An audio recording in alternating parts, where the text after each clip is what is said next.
going to get lunch with Druidable tomorrow? I'm planning on it, I think. I haven't talked to him about it, but, I think I'm just going to end up doing that.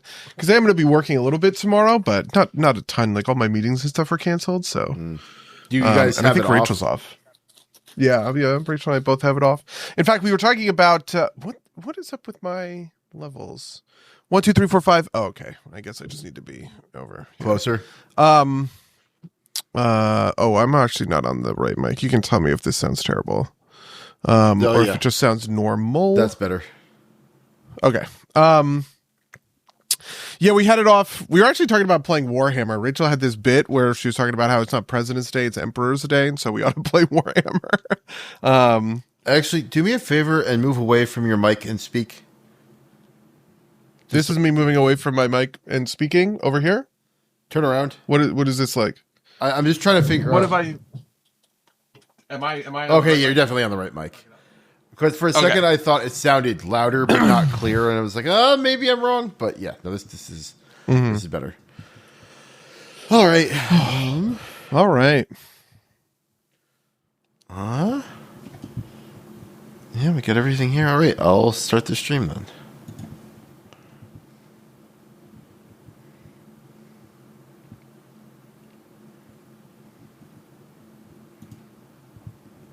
We're live on Twitch. Just check YouTube. Live YouTube.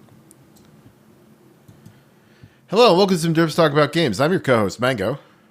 And I am your co-host, Buddy. And today we're going to talk a little bit about the Commander Banlist. But before we do that, Buddy, why don't you tell the folks at home what it is we do on this podcast? On this podcast, we like to talk about games, and I don't know, I guess we're talking about Magic because we talk about Magic a lot. We played a bunch of Magic yesterday, and there were some unbans recently. Very notably, Commander unbans, which has been, I guess, kind of a theme recently. There's been a bunch of stuff that has come off the ban list in, sort of recent memory. And so, we figured, hey, let's get it twisted. Let's talk about what actually the ban list looks like and why it has come to be. Yeah. So the two unbans this time, basically part of this, and we are very late to the takes, is everybody was predicting what the bans and unbans were going to be, and it kind of like came out with a wet fart when it was just kind of like the unbans of Biorhythm and Lutri, with like, this very technically like Lutri is unbanned but still banned as a companion, and we're making a ban list called Banned as a Companion with exactly Lutri on it, and Lutri's probably only going to be the only one on it, but we're calling it a ban list, I guess, because everything else is a ban list, and we need to make everything fit parallel structure. I think the Lutri unban is probably its problem is that it was a companion, and this solution of you can play it just not as a companion makes sense. Yeah, its problem is that they printed it. Its problem is that they put that card into an envelope, not that they ever do this way, and sent it to a printer, and the printer went boop and then made 5,000 or however many thousands of printings of it, and everyone went, wait, what does it mean that every deck in the format is going to be able to play this kind of card? Well, to be fair to them, the restriction is not meant for Commander, right? Part of the problem is I just don't think Companion is a great mechanic for Commander in the first place. Companion is the worst mechanic that they have ever made, which I think Mark Rosewater has said himself. It's the only mechanic that they errated to nerf it in its entirety, which is when it was originally printed. Companion said you can start with this card in your command zone if you meet the deck building requirement, and you can cast it from your command zone. They errated it to say that you can pay 3 mana to put your companion into your hand, and then you can cast it from there. So you essentially put a 3 mana tax on companions because they were so good, which is sort of fucked up, I guess I would say. Yeah, but again, right? The problem with Lutri is Lutri's requirement is the base stakes for Commander, which is the problem, right? Companion's probably a bad mechanic in the first place, but I also think the companion mechanic just doesn't work in Commander would be a fine rule and would solve most of these problems. Are you ready for it? This is a simmering hot take that is not part of this podcast topic, but it is related to all of this. I actually think Commander attacks should work differently. I've had this philosophy for a long time, which is that the first time you cast your commander, you can do it for free. But I actually think that commander tax maybe never should go above 2, or that you should be able to break up commander tax and pay commander tax to put your commander into your hand and then pay your commander for normal. So you could split it up over 2 turns if you wanted to. This is a scalding. I don't think anybody else has this take but me, especially because my preeminent deck is one that doesn't include commander tax because it's Eureka. But I have always quietly thought that commander tax is actually a problem that ought to be changed a little bit. Yeah, I think part of the problem, I think there are better solutions. I think the problem is that the simplicity of it costs 2 more mana per cast is just a kind of an overriding factor, right? I think you could come up with a mathematically better way to do it. It just would be less legible and thus more of a problem. Yeah, I think my favorite would be that it costs 2 more not each time, but it costs 2 more forever, right? So you can never commander tax yourself up to 9 or something kind of along those lines. I have played in situations like this before where you have a 4 mana commander that you have to pay 8 for, and that is such a gigantic brick on the format, I think, that you actually can probably get there just by making it cost 2 more after every time. The first time you cast your commander, it is its normal mana cost, and then every time you cast it afterwards, it costs 2 more mana than that. I actually think that would basically sort of solve this thing. But for a long time, and this underlies some of my opinions about the way that CEDH and stuff sort of works. Good stuff is what is good stuff is sort of too good, and a lot of decks just fall apart if you can crush a commander over and over again. So for instance, we were playing yesterday, I played Feather, and Frank said, yeah, Feather is a removal check deck. Hey, I don't think he used that phrase, but he used a phrase like it. Feather is a removal check deck. You either kill Feather or lose, right? But there's actually kind of a sort of quiet thing happening in there, which is if you kill Feather enough times, the Feather deck is just owned, right? Because the whole deck is built around the commander, and I think that opening up that design space would be good. Anyway, like I said, this is not what we're here to talk about, but it is a spicy take that I have thought. No, I mean, I think we should feel free to explore this, because I do think that's an interesting point, right? Part of, right, this gets to a thing about meta warping, right? The Mystic Mirror. What the Trinket Mage 3/3 Elk Salubrious Snail podcast. They recently had a conversation about this very topic. Maybe that was part of the inspiration. Yeah. It's completely unrelated. I've thought this for I don't even remember. Oh no. Sorry. About the ban list on bans. I see what you're saying. I thought it was about the commander tax thing. No. And they were talking. One of the things we will maybe get to later is should things be banned? Everybody's favorite one to talk about is Mystic Study. When they were talking about, in this instance, was Biden of Thassa, Thassa's Oracle, the one that everybody. Oh yeah, Thoracle. Yeah, used in CEDH just because it is a great win con, and I think it was Salubrious was I don't think it's a problem. The meta isn't really, the faster decks in the meta right now aren't playing against Thassa, and Trinket Mage brings up this point that banning it would be healthy for the meta, because even though it isn't the biggest threat right now, it dictates what kind of removal that you can have in your deck at the CEDH level, because you can't have spot removal. You have to have counter level removal, because because Thoracle is only kind of attackable at that level. And if it's only attackable at that level, then you can't afford to not have to have something besides counters in your deck. Because this is one of those things where if the meta starts to shift, then everybody will just bring Thoracle back in, right? And basically Thoracle is keeping counters as the only removal in everybody's deck.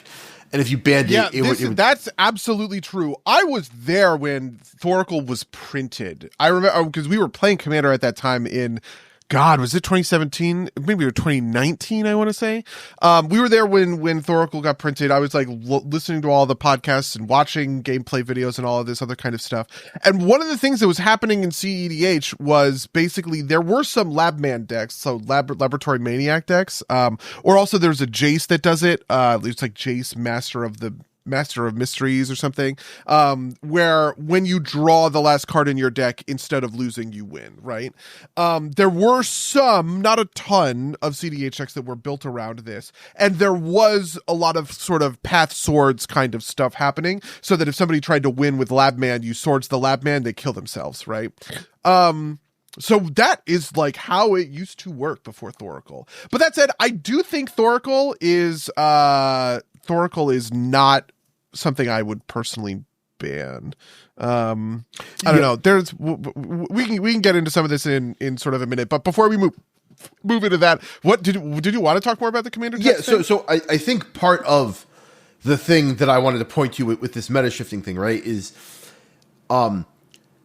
because the commander tax is so oppressive, it shapes like I think, this is again like we talk sometimes about like Boomer Commander, right, which is this like 4 battlecruiser decks just about. I think kind of part of that vision is also like, and your commander is like what your deck is trying to do and is the linchpin of how it works. But you have some kind of quiet sort of ward or hexproof on it where like unless it's gonna be crazy, people are not going to do this thing of I cast my commander, I immediately Swords to Plowshares it. You know what I mean? Yeah. But the point is because removal is so like removing commanders is so powerful, right? I think the meta gets pushed to like actually your commander, like then you have to have like most of your win in the 99, right? Like the commander can only be. It can't be like your game plan, right? Like I think Feather can never be truly competitive because like the deck is all Feather all the time, right? Like you can't win without Feather in a Feather deck. I mean, unless you're building it, or rather, the way you would imagine you build Feather because of what Feather's text says means that you are playing Feather. There's also like a couple other commanders where it's like the point is to swing with the commander, and you're going to have a bad time if you are not swinging with your commander, and that's just so vulnerable to like 3 different removals, right? Like and I think even if you do, this is the other piece of it, right? So the counter argument to this would go something along the lines of having a card in your hand at all times, which is sort of what the commander does for you, is just the most tremendously powerful thing. Any format, you are guaranteeing at all times that you have access to this one card, either on the battlefield or in your command zone, right? And there's this sort of thought or idea or whatever about all of that basically, you need to be very punishing towards that ability because it's so good, which I would agree. It is extremely good. I just think that forcing someone to pay 5 mana twice to cast a 3 mana commander is appropriately punishing. I think forcing someone to pay 6 mana 3 times for a 4 mana commander that you remove 3 times is fair enough. I actually don't think the iterative +2 on top of that solves the issue of commander, of being able to kind of cast your commander. The other version of this that I think wouldn't be neat is being able to split it up. So you can imagine a version of commander tax where it is a little bit like companion. You pay the tax to put the commander into your hand, but then you can play the commander on the thing. And what this would let you do is you don't have to do a brick of 8 mana on one turn to cast your twice removed 4 mana commander. You go, okay, I do this thing, it advances my board state, I'm going to play whatever, and then I'm going to pay 4 mana, put my commander in my hand. Next turn, commander, 4 mana, then another thing. Like, you can kind of capitalize on it. The big problem, and we saw this when I played on at Rays yesterday, my commander died, I didn't have a ton of mana. My play was I recast my commander. That was it. That was a game-losing play for me, but it's kind of the only thing I had the option to do because just the other stuff in my hand wasn't any kind of like better than that. But like you could imagine a world where it's like, okay, I'm going to pay 2 mana, put the commander in my hand, and then pay two, play like 2/1/1s or something, like two kind of utility creatures that can maybe chump for me a little bit and as I kind of get back into things. So I think those are the two ways I would do it. It's either just always 2 mana flat tax, or you can do the scaling tax, but you can split it up by putting it into your hand.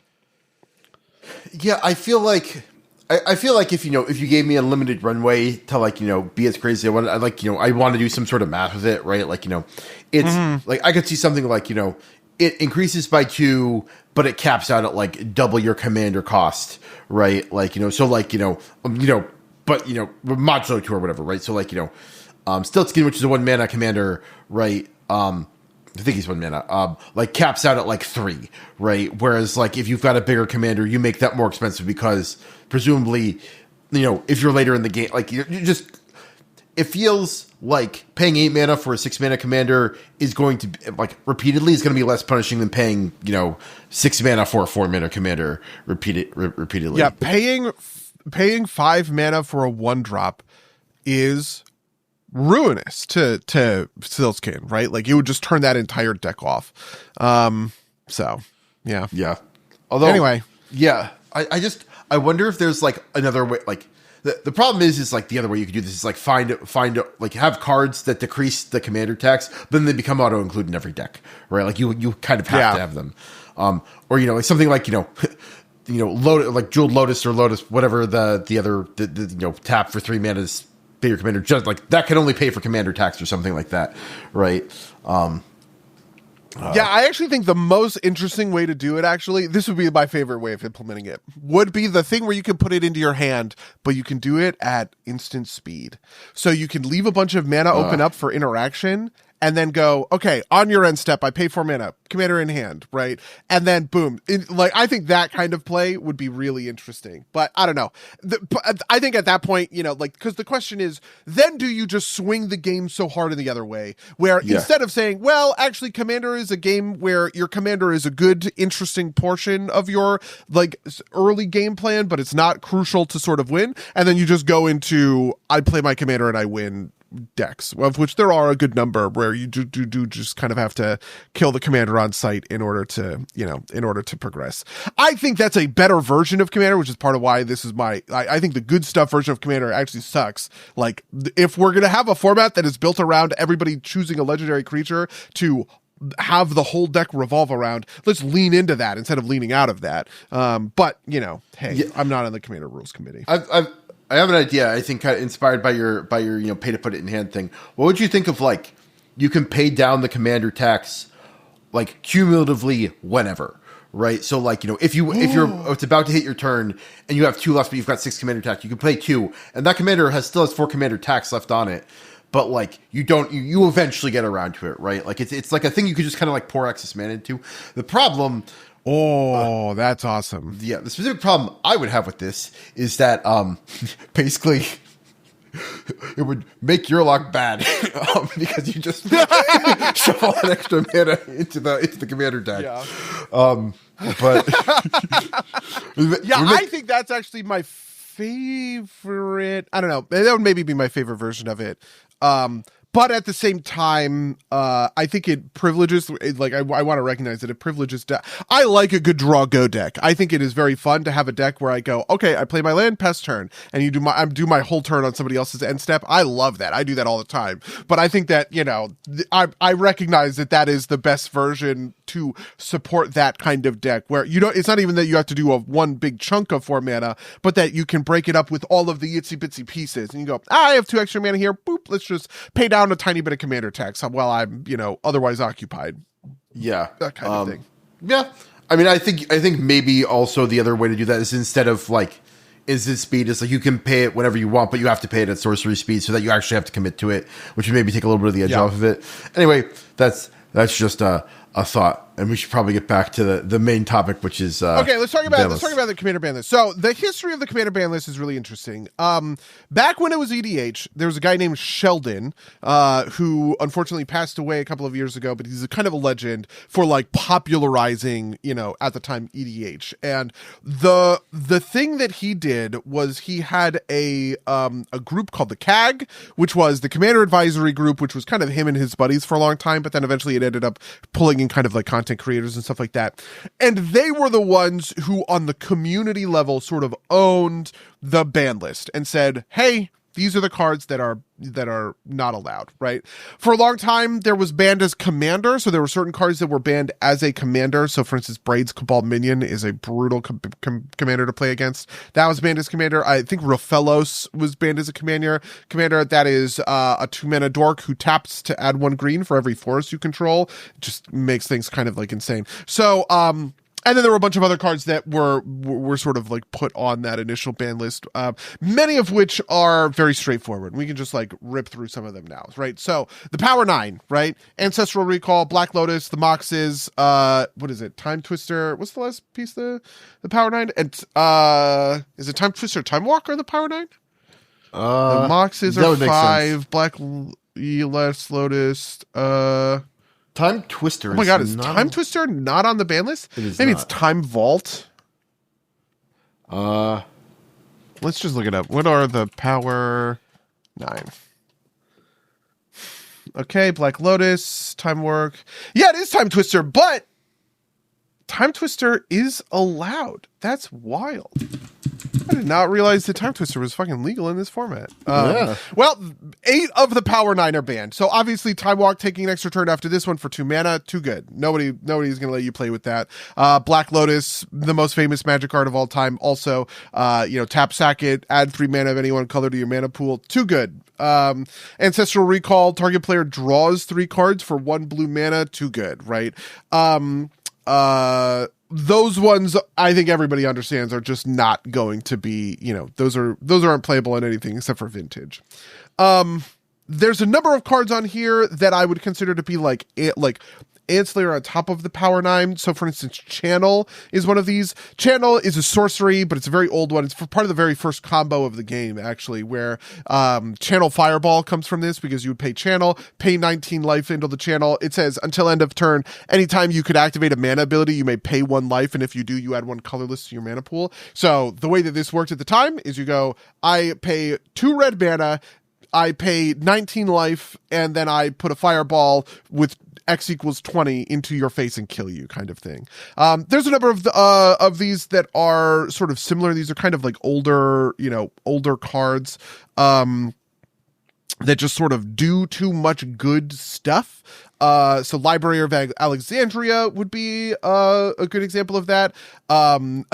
Scheherazade maybe would be a good example of that. Scheherazade is disruptive is the problem, right? That's true. Right? Like there's a couple of these that are like weird play patterns, right? Like Scheherazade is like, reset the game in a weird way. There's what's it like Chaos Orb and Falling Star, which are like, physical challenges with the cards, right? Which is kind of like, it's kind of outside of reasonability.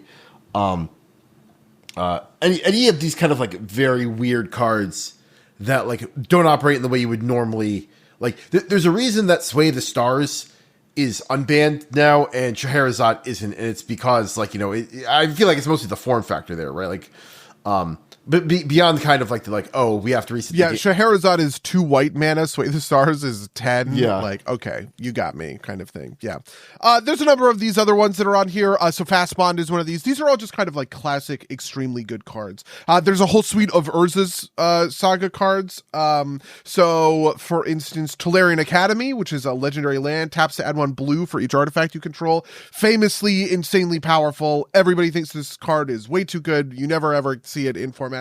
Another one that is like this is Yawgmoth's Bargain. Yawgmoth's Bargain was played as the quote-unquote fair Necropotence. Necropotence was 3 black and basically has the text pay 1 life, draw 1 card, which is not quite how it works, but it's close enough, kind of thing. Funnily enough, Necropotence is unbanned. But Yawgmoth's Bargain, it is 6 mana, skip your draw step, pay a life, draw a card. It's just that simple. Pay a life, draw a card. That rate is too good. And then Tinker would be another one. Tinker lets you sack when you play it, you sack an artifact, and then you go find an artifact in your in deck. Tinker Darksteel was like a thing. I played against Tinker Darksteel, which is just, you have Tinker, you sacrifice a stupid little nothing, and you go find a Darksteel Colossus and you attack with it, 4 times. You have an indestructible 10-10 on the board, or I think 11-11. And it's way too good.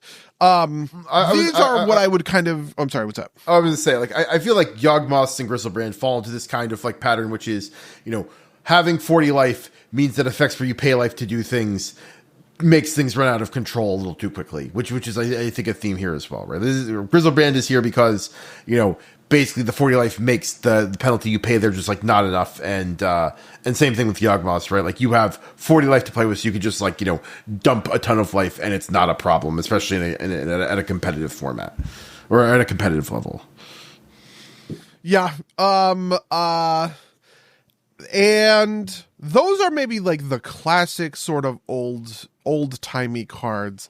Then I feel like there's sort of a suite of middle of the road cards that are banned. So these ones I feel like we can kind of take on sort of their own terms. One of them that I would definitely I remember this card. I remember people playing this card in Commander. This was Arayo Soratami Ascendant. So whenever you play the force spell in your turn, you flip it. It was a flip card from Saviors of Kamigawa, and then it became an enchantment that says counter the first spell played by each opponent each turn.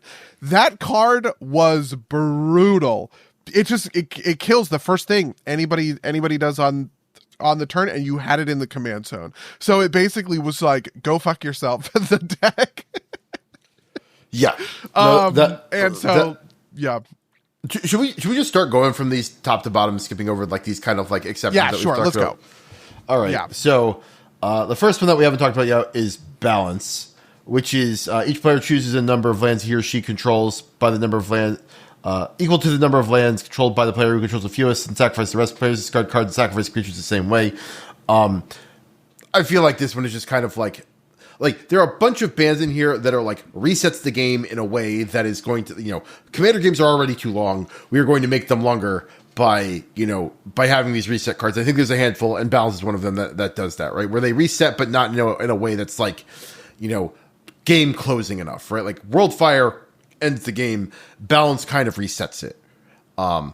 In a way that, like, in a way that first of all, balance is 2 mana. This is part of it, right? Like, it's cheap. Sway the Stars is 10 mana and sets you to 7 life, which means, like, even if you are fully resetting the game, it's like, it's not going to be long before you hit a resolution. Like, maybe it's a catch up, but like balance, I think is too much is a rationale there. And you have anything to say about balance? No, it's definitely one of the ones that it's just like a deeply feels bad kind of card. There's a number of these I think that are just on the list because, like, boy, does it just suck to play against fucking balance. Part of it, I think, is that it does all 3 of hands, creatures, lands, which is like a really brutal trifecta to hit across kind of everything. There's something to be said for like mass land destruction. Like Armageddon is legal in the format. If you want to play destroy all lands, you absolutely can. But balance does this thing that's even more kind of insidious, where it also clears out people's hands and it also clears out people's boards, like creatures. That's just like a brutal set of circumstances kind of across the board. Yeah. Next is the unbanned, is the current, like the newest unbanned, which is Biorhythm. I'm looking at a list that's I guess a week or so old at this point. Or a little bit older than, the latest unbanned Biorhythm. Let's take this opportunity. Biorhythm is each player's life total becomes the total or the number of creatures he or she controls. Recently unbanned, 8 mana, mono green. What do you think? What do you think of this unban? I give 0 fucks about. I think this is a great unban. I don't care. Biorhythm is not a hard card to. Frankly, I think it's maybe the worst card I can think of on the ban list. There's a number of cards that were on the ban list for, like, not quite power reasons, and we'll talk about some of them in a minute, but just sort of like play pattern kind of reasons. And for some reason, the idea that Biorhythm was this way that you could sort of wipe the board, play a mana dork, Biorhythm all in one turn to like win the game was like an unfair thing. I never understood or sort of like grokked this. The thing that I think that matters for Biorhythm is that it was banned during a very different time for Commander. Right now, Commander games tend to like last until, you know, if you're in that sort of bracket 3 sweet spot, you get into lethal ranges from turn 6, 7, and 8. But like at the time Biorhythm was banned, it was very, very reasonable, and it happened all the time that Commander decks or the Commander games were going to 10 plus turns, right? And so you had that ability to sort of combo Biorhythm with other stuff for wins, and I could guess how I see how that sort of like sucks. But I also just think that like if you put an 8 mana spell in the game that says I win the game, right? If I jump through some hoops, there's like a billion better ones, right? Approach the Second Sun is a great example. That's a 7 mana spell that says jump through some hoops and you can win the game, right? Biorhythm says jump through some hoops and you can win the game. I think all of these are sort of fine, and we can all move on and just kind of. Yeah, I want to echo something that that I think this was on our other favorite Magic podcast, Distraction Makers. Basically, I think one of them said something along the lines of like, you know, this is like, imagine that you cratering Behemoth and swing out, but then you fog, right? Like Biorhythm and then swing out and then fog is actually like a better for ending the game, because I have also set myself to like 5 life, right? Like, so, and so like from that perspective, it is no worse than that. And so, you know, makes sense to admit. I think I generally agree with that. I think I see your point. I think this is, I think there's this sense, and I think we could talk about like, you know, maybe we could talk about this through the approach to the Second Sun problem, because there is a sense that approach with the Second Sun feels unfair. We've talked about this before. And it's because it's not a boomer win essentially. And that's maybe a little too mean, but it feels like a thing that's hard to like see coming and then stop, right? Like I think the first time you went with approach to Second Sun is Takesia, my kind of gut reaction was like, you know, maybe this should be part of like the rule, the rule 0 come to the table discussion, right? Which is, oh, this deck can win with approach with the Second Sun, right? Like be on the lookout. And, it's like, oh, but the way we learned that is you won with approach to the Second Sun, and every time we play against Takesia, we know that that's going to happen. And it's a matter of like, I would even say, I totally understand that feeling. And I guess I get where it kind of like comes from, but I wouldn't say like, would you say that it's appropriate for every rule 0 conversation to include a number of win conditions in your deck? Like, do you say my deck has a Crater Hoof, it also has this, it also has that, it also has these, these are the odds, like at a certain point, you play the game and you figure it out as it comes along, kind of, right? Yeah. But maybe that comes into why approach the Second Sun feels weird and Crater Hoof doesn't, right?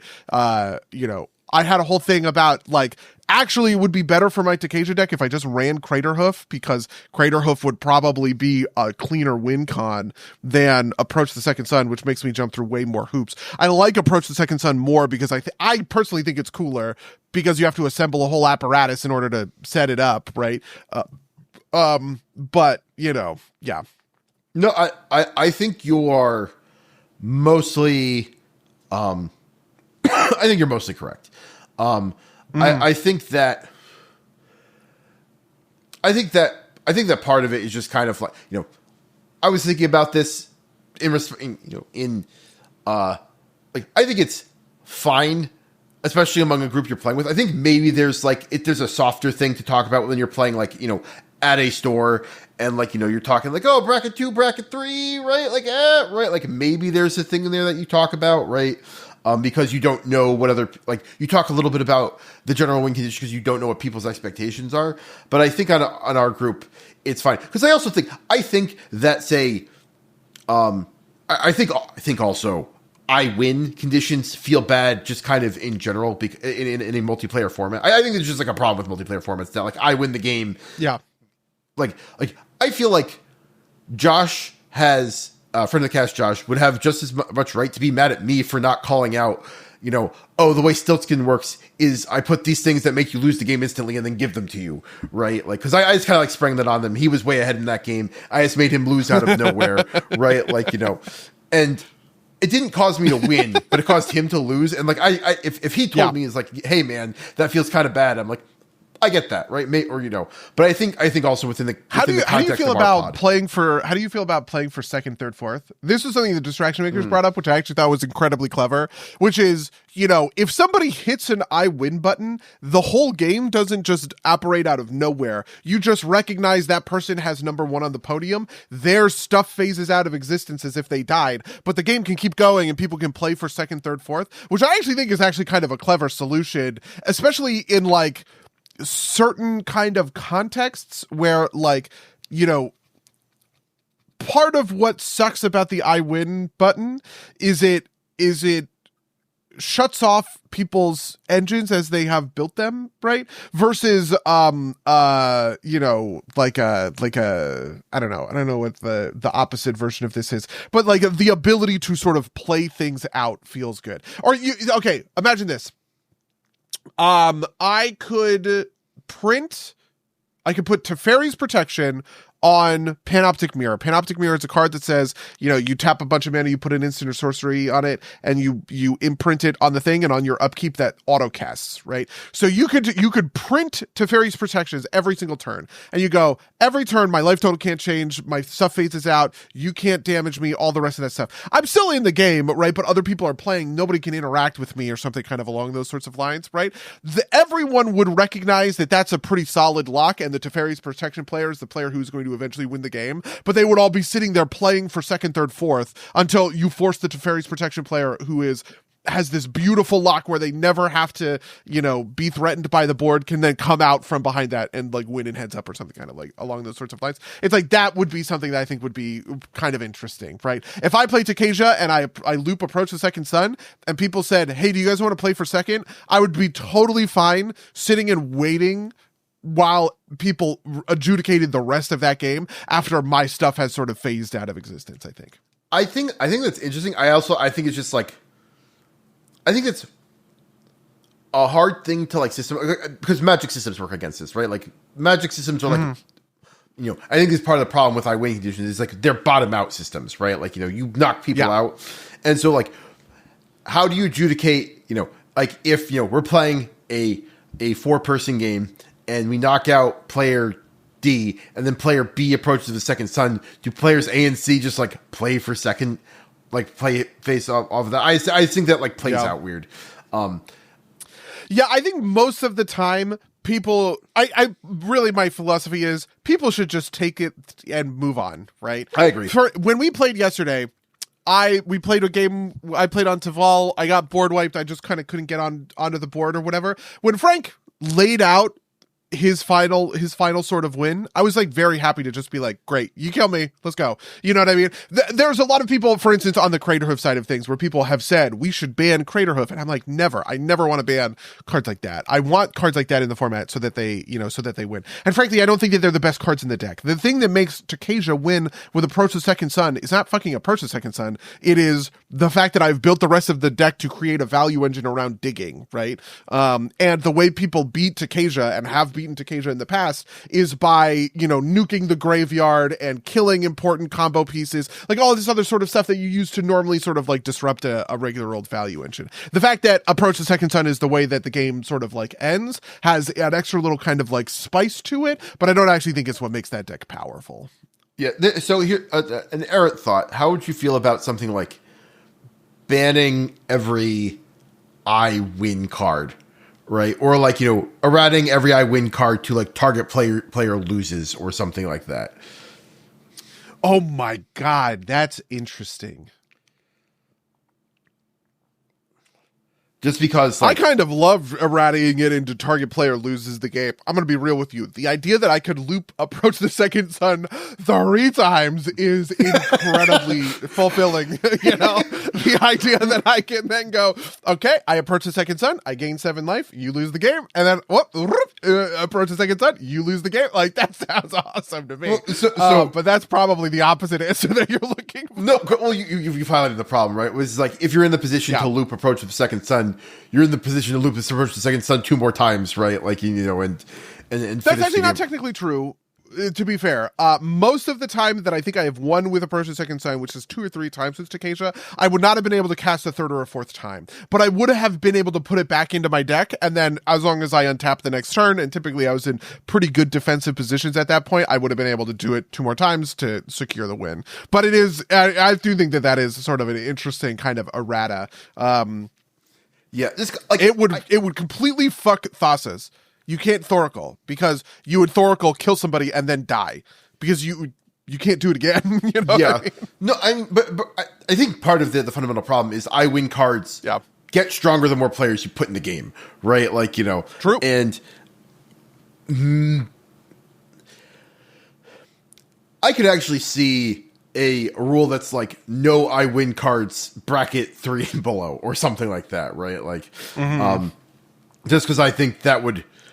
You know, that would solve a lot of kind of these problems. And obviously there's kind of like a, you know, like there's a, again, I'm going to call it like boomer commander thing here. But like, I think that's the heart of why, like I win cards feel bad is because, you know, it feels like there's nothing you can do about them. Right. And it's also, and it affects, you know, 3 to, you know, 5 other, you know, depending on how many people you're playing with other players, at the moment. But, yeah, I totally feel that. Anyway, we can keep going. The next one, do you see Dockside as the next card? Yeah, Dockside would be it, yeah. Okay, so Dockside Extortionist. This is a great card. Dockside Extortionist came out in 2017. It was actually a commander, it was a card that was made for commander. I remember I bought the deck that had Darkside in it, not because I wanted Darkside, but because I just thought that deck was cool. And Dockside Extortionist says when it comes to the battlefield, you create X treasure tokens, where X is the number of artifacts and enchantments your opponents control. Dockside became the format in like 2022 to like 2025 for I guess actually when they banned it, right? Like as people sort of solidified the importance of mana rocks, you know, fast kind of like quick mana rocks like Ancient Crypt or no, Mana Crypt, I'm sorry. Or you know, stuff like 2 mana rocks like the Arcane Signet was created around that time. I think Arcane Signet was a year or 2 right before then, right? Like it just happened to drop at a period where people did not understand the raw value that you could get by slamming Dockside on turn like 4 and getting like 10 treasures, right? Or even worse, when somebody slams a Dockside, gets 10 treasures, and then the next person in turn order slams Dockside and gets 10 plus 10 treasures because they also see the 10 treasures on the original Dockside. There's also a lot of stuff that you can do with Dockside loops where Dockside gets sacrificed and brought back from and recurred from the graveyard, 10 more treasures. Or you create a token copy of Dockside Extortion, 10 more Dockside Extortionist, 10 more treasures. All of this stuff that was going into Dockside was really, really brutal for sort of the format. It frankly made the color red extremely good, but 1000%. It was just, people didn't understand how important or how good treasures were. And as treasures began to get kind of solidified as a mechanic, especially as a mechanic in red, and at the same time as the importance of artifacts across other sort of like decks, right? Just rows and rows and rows. It became pretty much the standout, most important card that you can rip in red in the format. So that's why it's banned. I would not unban it personally. I don't think ever. Can you think of a way to like come out with like, you know, Dockside Extortionist 2 that avoids these problems? Like the thing that pops in my head is something like, you know, only non-token artifacts and like, you know, maybe like, you know, ignore mana rocks, right? Like don't think too hard about like, you know, can you reasonably word this so that, you know, it would actually fit on a Magic card? But is there a way that you could put this card out and have it not be not be oppressive? The fair version of Dockside that I think exists are the dragons from Baldur's Gate, which there are several. I think there's a black one Maybe the black one is different. There's at least a red one and a green one. The green one says whenever a creature you control deals combat damage to a player, you create that many treasure tokens. The red one is whenever this card deals damage to a creature, you create that many treasure tokens. But those ones are both better for, number one, they're way more expensive. These are 6 and 7 mana cards respectively. Maybe 7 and 6 mana respectively, thinking about it. And also you have to do a thing besides ETB. So it comes in, it hits an opponent and it makes like the thing happen. Frankly, I actually don't think that Dockside, Extortion, the sorcery would be all that bad. I actually think Dockside Extortion, the sorcery, probably for 3 or 4 mana would actually be pretty fair. I think a 4 mana sorcery in red that said, create a treasure token for each artifact and enchantment your opponents control would just kind of be used to like a seething song or something like that, right? Or there's a 5 mana one that I use in a bunch of my decks that is like 1 red mana for every tapped land your opponents control, and you just make 1 billion mana with this kind of thing in red. I actually think those are great, but it's just, you can't do it at 2 mana and it can't be recursive in the way that Dockside was. Yeah, you can get, it feels like you could get most of the way there if Dockside Extortionist 2 says, if you cast it from your hand or something like that to like keep the loop tricks out of it. That makes sense to me. All right. I don't think I've got anything more to say about Dockside Extortionist. Should we move on to Emrakul? Emrakul, the Aeons Torn, the fucking coolest finisher. I also hate that Emrakul is banned. I would unban Emrakul in a fucking second, and it would suck. Okay, I want to say this. I want to say this for everybody at home. Okay, if Emrakul would be unbanned, it would fucking blow, because sometimes you would have to play against it, and Emrakul fucking sucks. Okay, but it's so awesome to play Emrakul that on the level of just like it is crazy sweet to rip Emrakul. I would fucking love to play it. I have never played Emrakul, but I have seen Emrakul played a couple of times. And it's just so insane. It does everything. It just kills shit. I mean, Emrakul says Annihilator 6 protection from spells that are 1 or more colors. It's just like the greatest like set of lines of text. And the fact that it's 15 mana is what pays for all of this, right? But you are going to always have the reality of somebody is going to put it in the command zone, put every fucking mana rock in the deck, and the whole deck is, okay, I tap 2 mana, I tap 1 mana, play Soul Ring, tap Soul Ring, play Arcane Signet, tap Arcane Signet, and whatever. You just build, you run 99 mana rocks and lands and Emrakul, and that's a game-winning commander deck. I don't think they'd ever let me have that, but I think it's fucking awesome. Okay. Yeah. And I also think that there's just too many ways to like cheat it out, probably, right? Like if I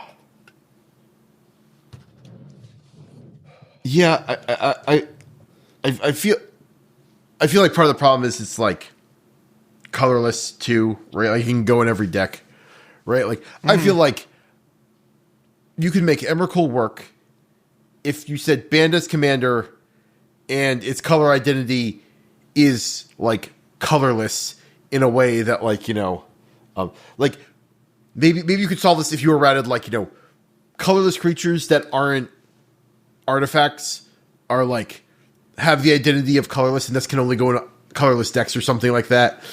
I actually think that if you just banned it as a commander, which I don't think is a good rule, by the way, I do think if you just banned it as a commander, it would be probably fair. I don't think it would go in every deck. Do you think it would go in every deck? Big mana is not something that every deck I feel like can do.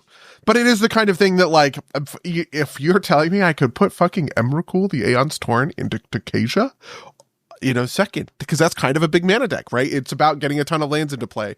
And so you actually, if I need 15 lands to loop Approach the Second Sun, I need 15 lands to play fucking Emrakul, and I absolutely would do that, right? I don't know it would go in every deck, but I think it would go in, like, say, every Graveyard Recursion deck, right? There are too many decks that are, like, it's easy to, like, every, Grixis deck, like, I think so it actually wouldn't work that way, because when it hits the yard, it shuffles itself into your library. I actually think all all or most of the Eldrazi have that clause. Maybe Emrakul is the original from the original set of Eldrazi. It's Emrakul, Ulamog, and Kozilek from the original Zendikar are the three of them, and I think they all have that same clause because you can't reanimate them, and also they're not really good reanimator strategies because they all have cast triggers. So Emrakul's has the take an extra turn after this one, but it's only on casting. It's only on casting the spell. But it's so fucking cool, man. Yeah, I would love to see Emrakul in a deck.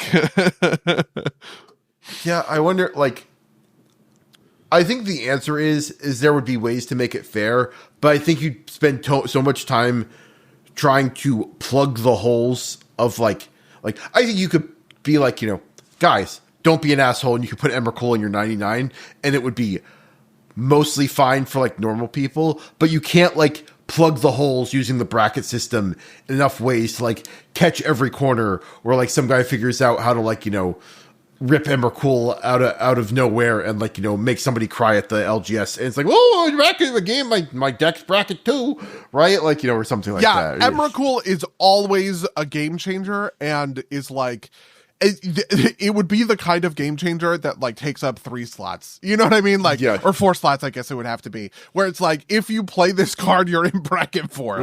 Yeah. Because that's sort of what it is like. I don't really know that there would be a good bracket 3-way to, like, who can play a fair Emrakul? I don't kind of think anybody. There are certain cards on the list that I think fall into this category. Emrakul's kind of one of them, which is this thing of, this card is sweet, it's very fun, and it's very powerful, but nobody is going to be normal about it. There are, like, I don't actually think Emrakul is like, there are much better cards than Emrakul, but the thing about it is nobody would be fucking normal about Emrakul. Yeah. It would be in weird, it would be in a lot of decks, and it would be in a weird place in a lot of decks, and you'd see somebody slam Emrakul and you just go, fucking this guy, are you kidding me? And like, I want to be that guy, which is why I say I would want to unban Emrakul, but I also recognize that for a lot of people, they would see that and they would go, this fucking guy, are you kidding me? Yeah, and I think the reason you put it on the ban list is like, you could probably do a thing where it's like, this can only be in bracket 4 decks or above, but then it's also too slow to actually be in bracket 4. So no one would actually run it. So putting it on the ban list is fine because you could theoretically allow it in CEDH, but no one's going to run it in CEDH. Yep, I absolutely agree. I wish. There's a couple of cards on here that I'm just like, I recognize this is so insanely powerful. I just want it so bad. Arayo, Sword of Tommy Ascendant. This is what I was talking about before. It counters the spell. There's a number of cards that are like this where it's just like, come on, fucking man, are you kidding me? Yeah. Who wants to play this deck? This deck is like Grand Arbiter Augustin. Yeah. It is Grand Arbiter Augustin on fucking steroids. Kill me. Never take it off the list.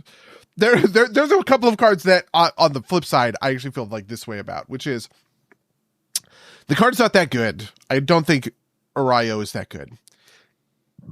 It is just fucking annoying.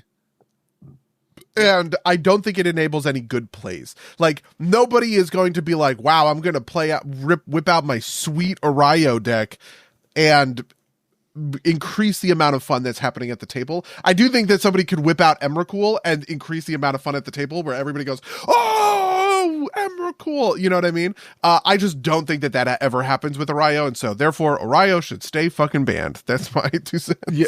I think that if Arayo said counter the first spell played by any opponent, like any opponent each turn or something like that, where it just hits the first spell, it would probably be fine. Like, part of the problem here is that like it's each opponent, right? So you can't even do the thing where it's like, okay, I will take the hit, I will swords, so you can cast like murder or whatever, right? Like, yeah. You have to. One player has to do it. Well, it's not even a creature at that point. It's an enchantment. This is the other part of it. Oh, it flops from a creature to an enchantment, which makes it even harder to interact with.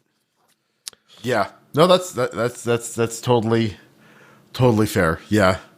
The next one on the list, Fast Bond. You may play any number of lands on each of your turns. Whenever you play a land, if it wasn't the first played you land this turn, it deals 1 damage to you. Way too good. It is just too good. This is an extremely old I think card. this is like an old card that didn't realize how powerful it was, right? Like, I think that falls into that category of things. So I don't think we need to talk, like, we need to, it is very good.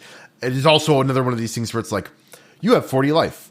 That means that paying 1 life costs half as much effectively as it does in standard.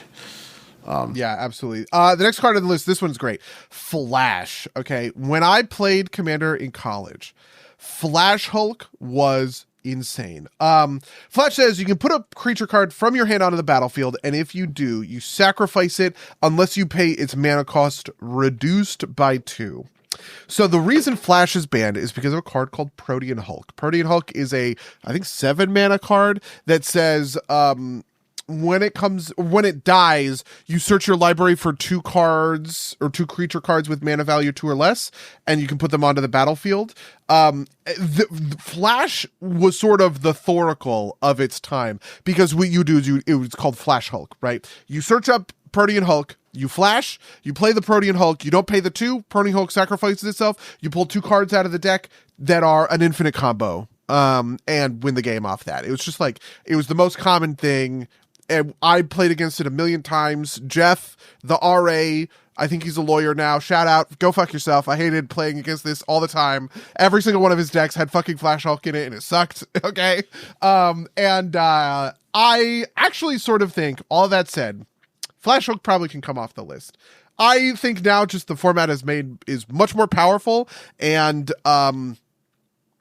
frankly, I don't even think it would be good enough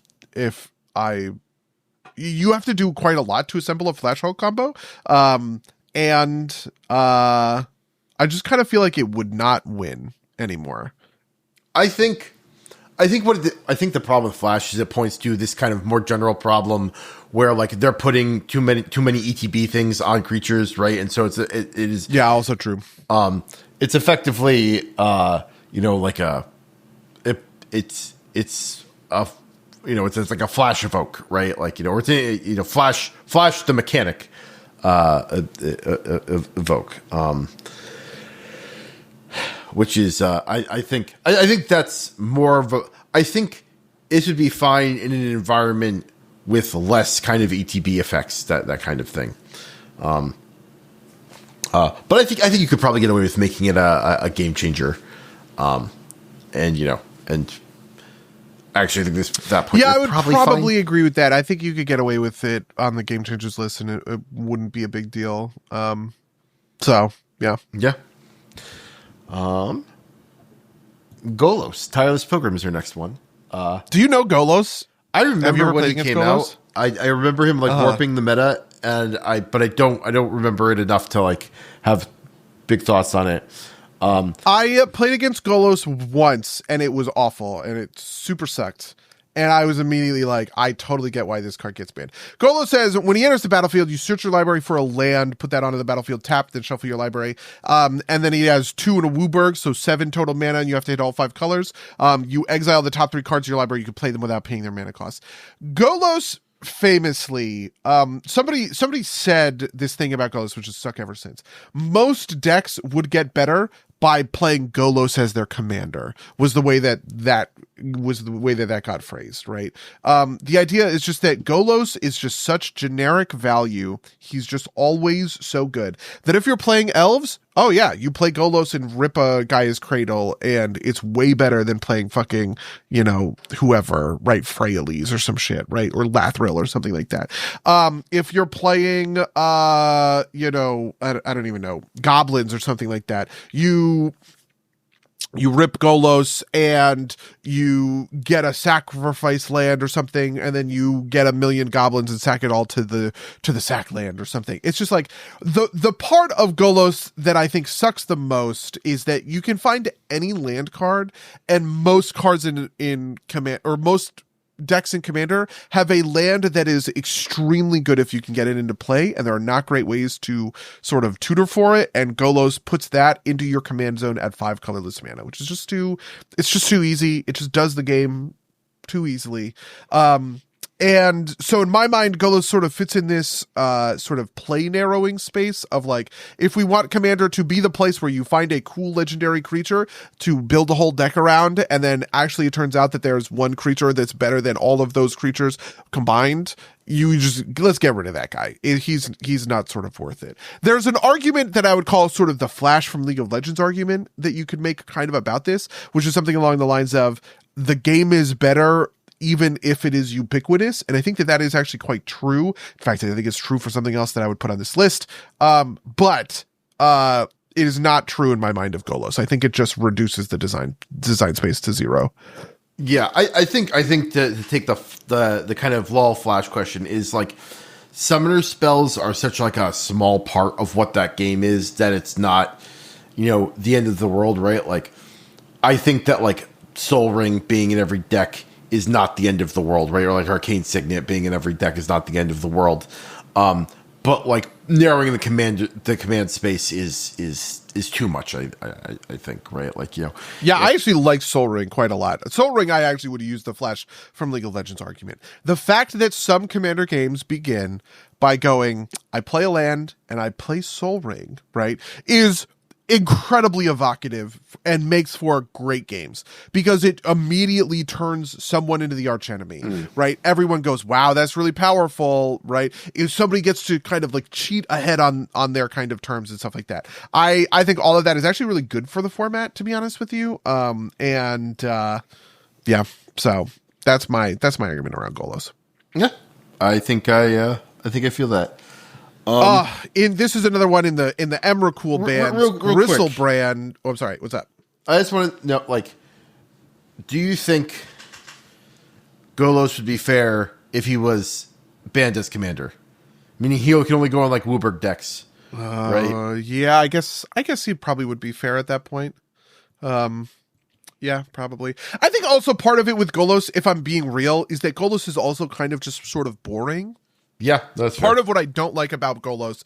You could hit me with a couple of different cards, I'm trying to think, that are like better than Golos, but they're really evocative cards, and I like that they're so evocative in a way. Golos just says, I do this generically powerful thing. I don't have all that much in terms of lore or anything. You know what I mean? There's just like nothing interesting going on underneath the surface there to kind of like catch on to, basically. No, that's fair enough. All right. Which one? Did you want to do Griselbrand, or we already talked about him? Should we just go on to Hullbreacher? I do wanted to talk about Griselbrand for 10 seconds to say, Griselbrand is fucking sweet. I want to unban Griselbrand. I have never played with Griselbrand. I had quit Magic by the time Griselbrand came out. Griselbrand is 4 and 4 black. He has flying lifelink, and then you can pay 7 life to draw 7 cards. And the thing that everybody says about Griselbrand is he becomes the best reanimator target in reanimator decks, which is not even all that good of an archetype, frankly. But like turn 1, Entomb Griselbrand, turn 2, reanimate Griselbrand would be a very good opening play for all of these sorts of decks. But frankly, I think that's just true of any reanimator. There's just always going to be a really good thing to fucking Entomb reanimate, and whether it's Griselbrand or Valgavoth or whatever, who cares is my thing. Griselbrand is fucking sweet. Yeah, I bet to pay 7 life to draw 7 cards. Somebody lays a Griselbrand and they go, I'm going to hit myself for 28 and draw, boom, this huge stack. That's just so cool. So that's it. Griselbrand off the ban list. Okay. That's my take. I still think that like the 7 life for 7 cards just isn't costed right for a 40 life base game. But that's me. Yeah, that's definitely fair. I think if Griselbrand came off the ban list, I would immediately find some reanimator deck to play it. I wouldn't even give a fuck. I would find just like the most degenerate reanimator deck just to rip Griselbrand at every opportunity. And I would do the thing that everybody tells you not to do. The funny part about Griselbrand Necropotence is it's so tempting, because I have played with Necropotence, right, where you say, oh, I'm gonna Necro for 10 or something like that. And you always have that thing about, well, if I'm going to Necro for 10, I might as well Necro for 12. And he's like, I mean, come on, do they really have the Lightning Bolt in hand? I might as well Necro for 15. What are they going to do? Lightning Bolt for the win kind of thing. And then it's like, I think that would happen with Griselbrand with me every time. I would play Griselbrand and I go, I Griselbrand for 35. And then somebody would like, I don't know, burn you out. And it's just like, okay, I don't care. Fair, you got me. I full sent with Griselbrand and it was super fun. In response, I Griselbrand to 1 and then get pinged off by a fucking, Prodigal Sorcerer, whatever. Like, fair enough. Griselbrand. I want to play that card so bad. Fair enough. But on to a Hull Breacher, which I don't even know this card, actually. This is like this is a real famous ban. It was right around the Darkside ban. I think it was the year before the Darkside ban.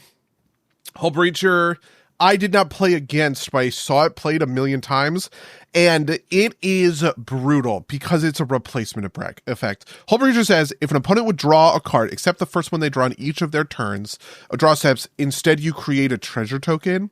It was run in every blue deck because everybody has lots of card draw, but the most degenerate way that people did it was they paired it with wheels. So you go, I Wheel of Fortune, and then flash out Hull Breacher.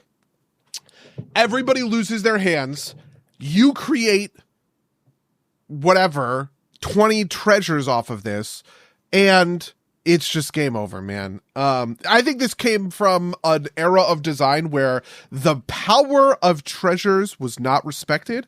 Darkside is also kind of along these kinds of lines, and also preventing people from drawing cards is really, really brutal. That's like a deep anti-fun, way to build a commander. So I agree. Yeah, that makes sense. I don't think I see a world where that one comes off the ban list. Yeah, no, that's fair.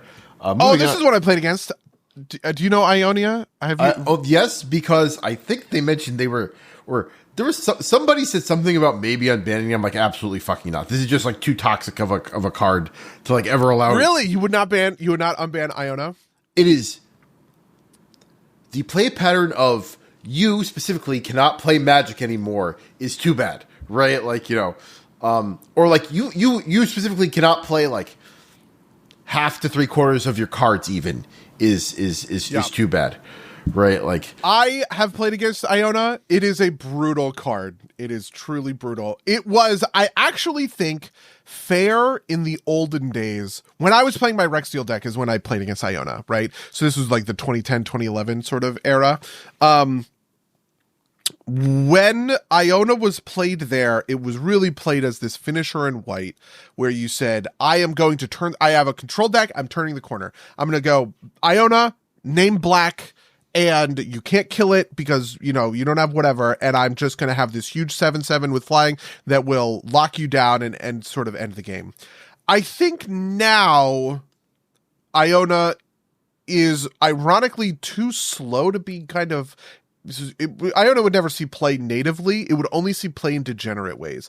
You would only reanimate Iona on turn 2 in an Orzhov or an Esper deck or something like that. You would only cheat Iona out with Gaia's Cradle, sort of Selesnya kind of thing. I don't think anybody would really play a fair Iona. When Iona was fair, she was fair, but she probably would only be unfair. So I actually kind of think that she's sort of done the opposite of Griselbrand, which is get worse for the format over the time that she has spent on the ban list. Griselbrand, I just think, is awesome, and you can unban him, and he's cool, and he'll be really strong, but he'll be a game changer, and that's fine. Necro is on the game changer list, and it ought to be, and cool, right?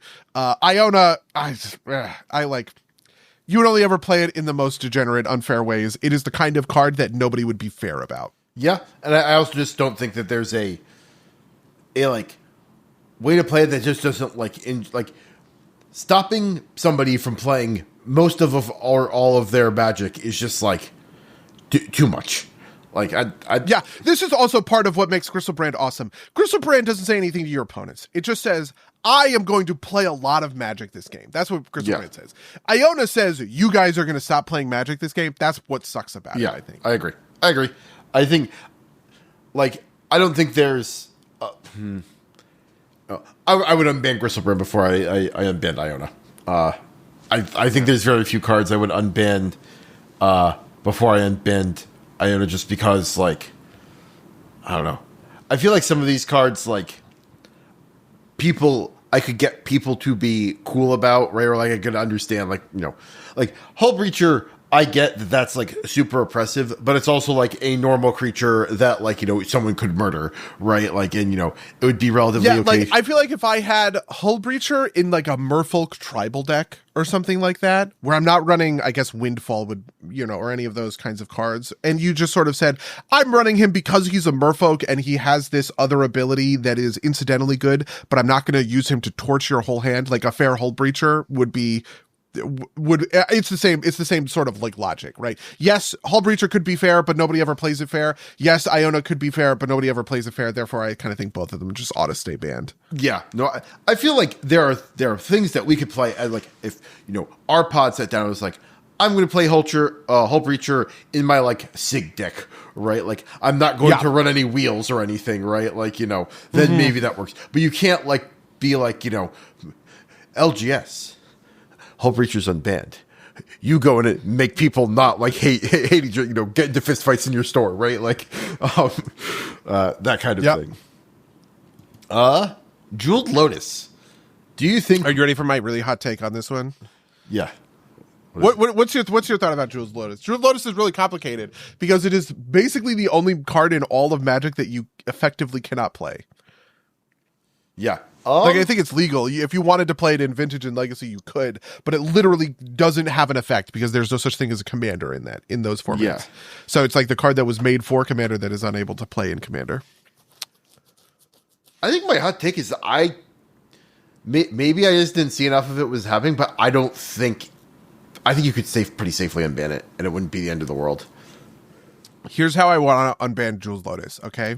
I would say Sol Ring is banned, Jeweled Lotus is unbanned, and it's going in every Commander precon from now on. That you would get me. I think you get me on board with something like that. Sure. It would basically say, like, I think there is space in the format for a very limited number of this kind of like, I have an I win artifact in my opening hand, or not an I win, but like an I jump out into first place artifact in my opening hand.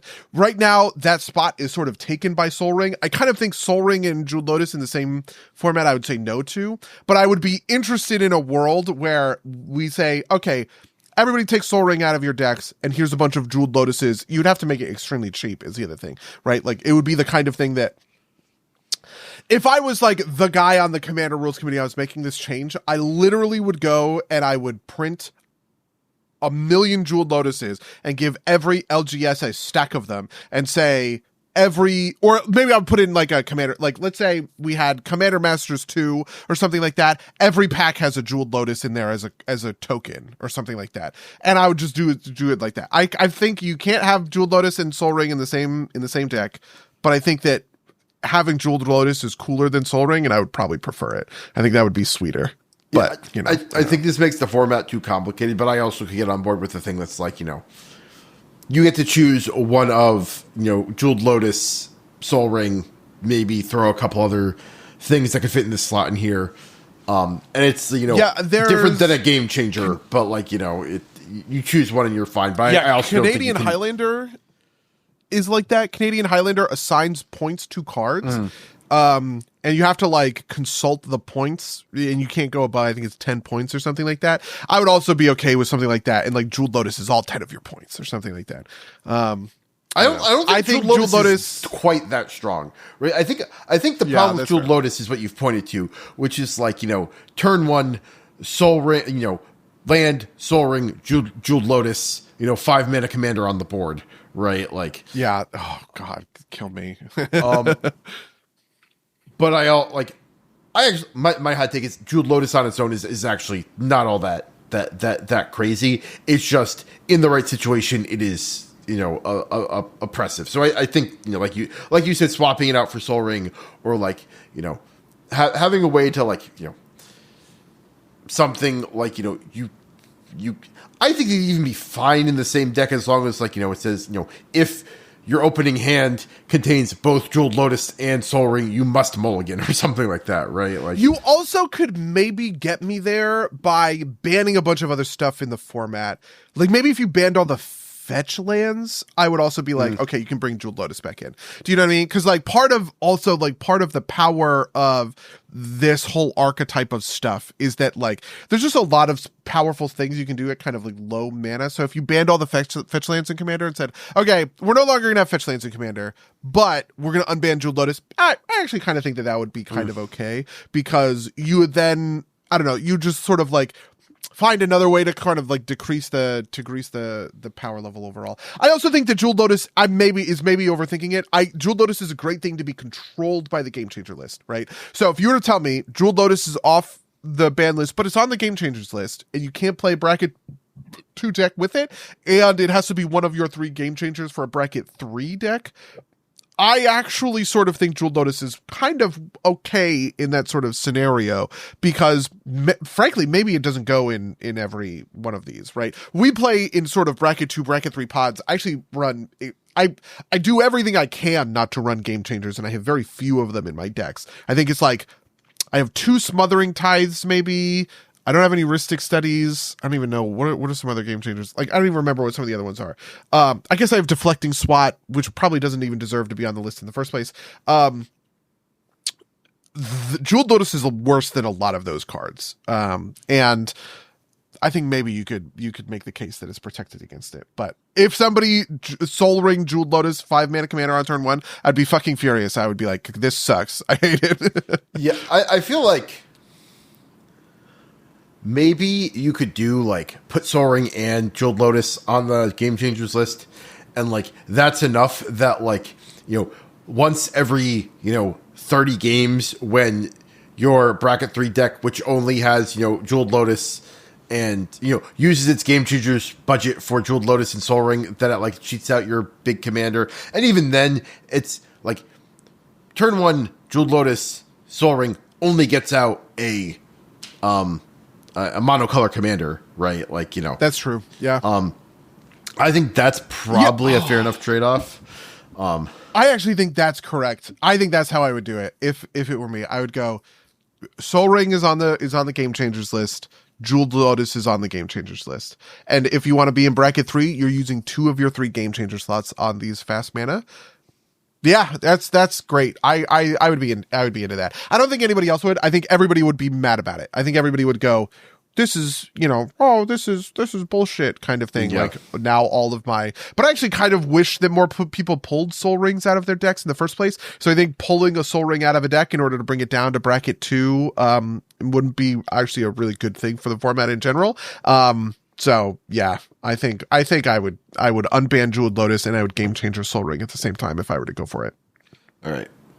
All right. Next up is Caracas. Caracas is hilarious. Yeah, it's a land. Tap add a mana at a white mana, or tap return target legendary creature to its owner's hand. Nobody I think has ever played. I think it was part of the inaugural bans because it is so good. Yeah, you know? Yeah, it is just too much. You know, it's removal. It's, you know, save yourself from commander tax, right? Like, you know, it is. Yeah, I don't know what else you could say about this. Yeah, was this must have been made before like Commander was like as popular as it was, right? Like, oh, absolutely. Caracas is a super old card. Caracas, okay. I think. Where did you come out, buddy? View all 1994. Editions.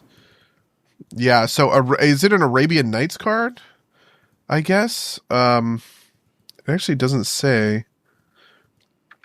What? Masters Edition 3? I do not understand. Oh, there's actually a Caracas. They printed Caracas in Lord of the Rings Commander? Are you kidding? Did they really? Yeah. How did they print it? It was banned in 2008. Tales of Middle-earth Commander. I don't understand. This is from Legends, by the way, which makes sense, because Legends is where they introduced the legendary creature type. Okay. Yeah, so the White Tower of Ecthelion is Caracas, I guess. I cannot believe they printed a banned card. This doesn't make any sense to me. How is this in the thing? Is this like a... I guess, I mean, Yeah, I don't Is know. Tales of It is Middle Earth wild like to a me. like a not like a real? Is Tales of Middle Earth not the thing we're thinking it is? Yeah, maybe. Oh, Tales of Middle Earth is mix and match 2 packs. It is. It's like a pre-con thing, I guess. Like, Huh. uh, Yeah, the thing that's wild about it is that it has the command, because there's 2 set symbols for Middle Earth. There's the normal one, which was like the draftable set, and then there's the commander one, which is yeah, the cards that they put in the commander deck. So like my Frodo Sam Lord of the Rings deck is like that second one. It has that second mana symbol. It has that second symbol. It doesn't have the first one. But I don't know. Yeah, maybe. yeah. We'll figure this out at some other point because that's I don't know. Where this is already going on, we don't need to go investigate the history of Yeah, Caracas. Caracas too crazy. Nobody would go there.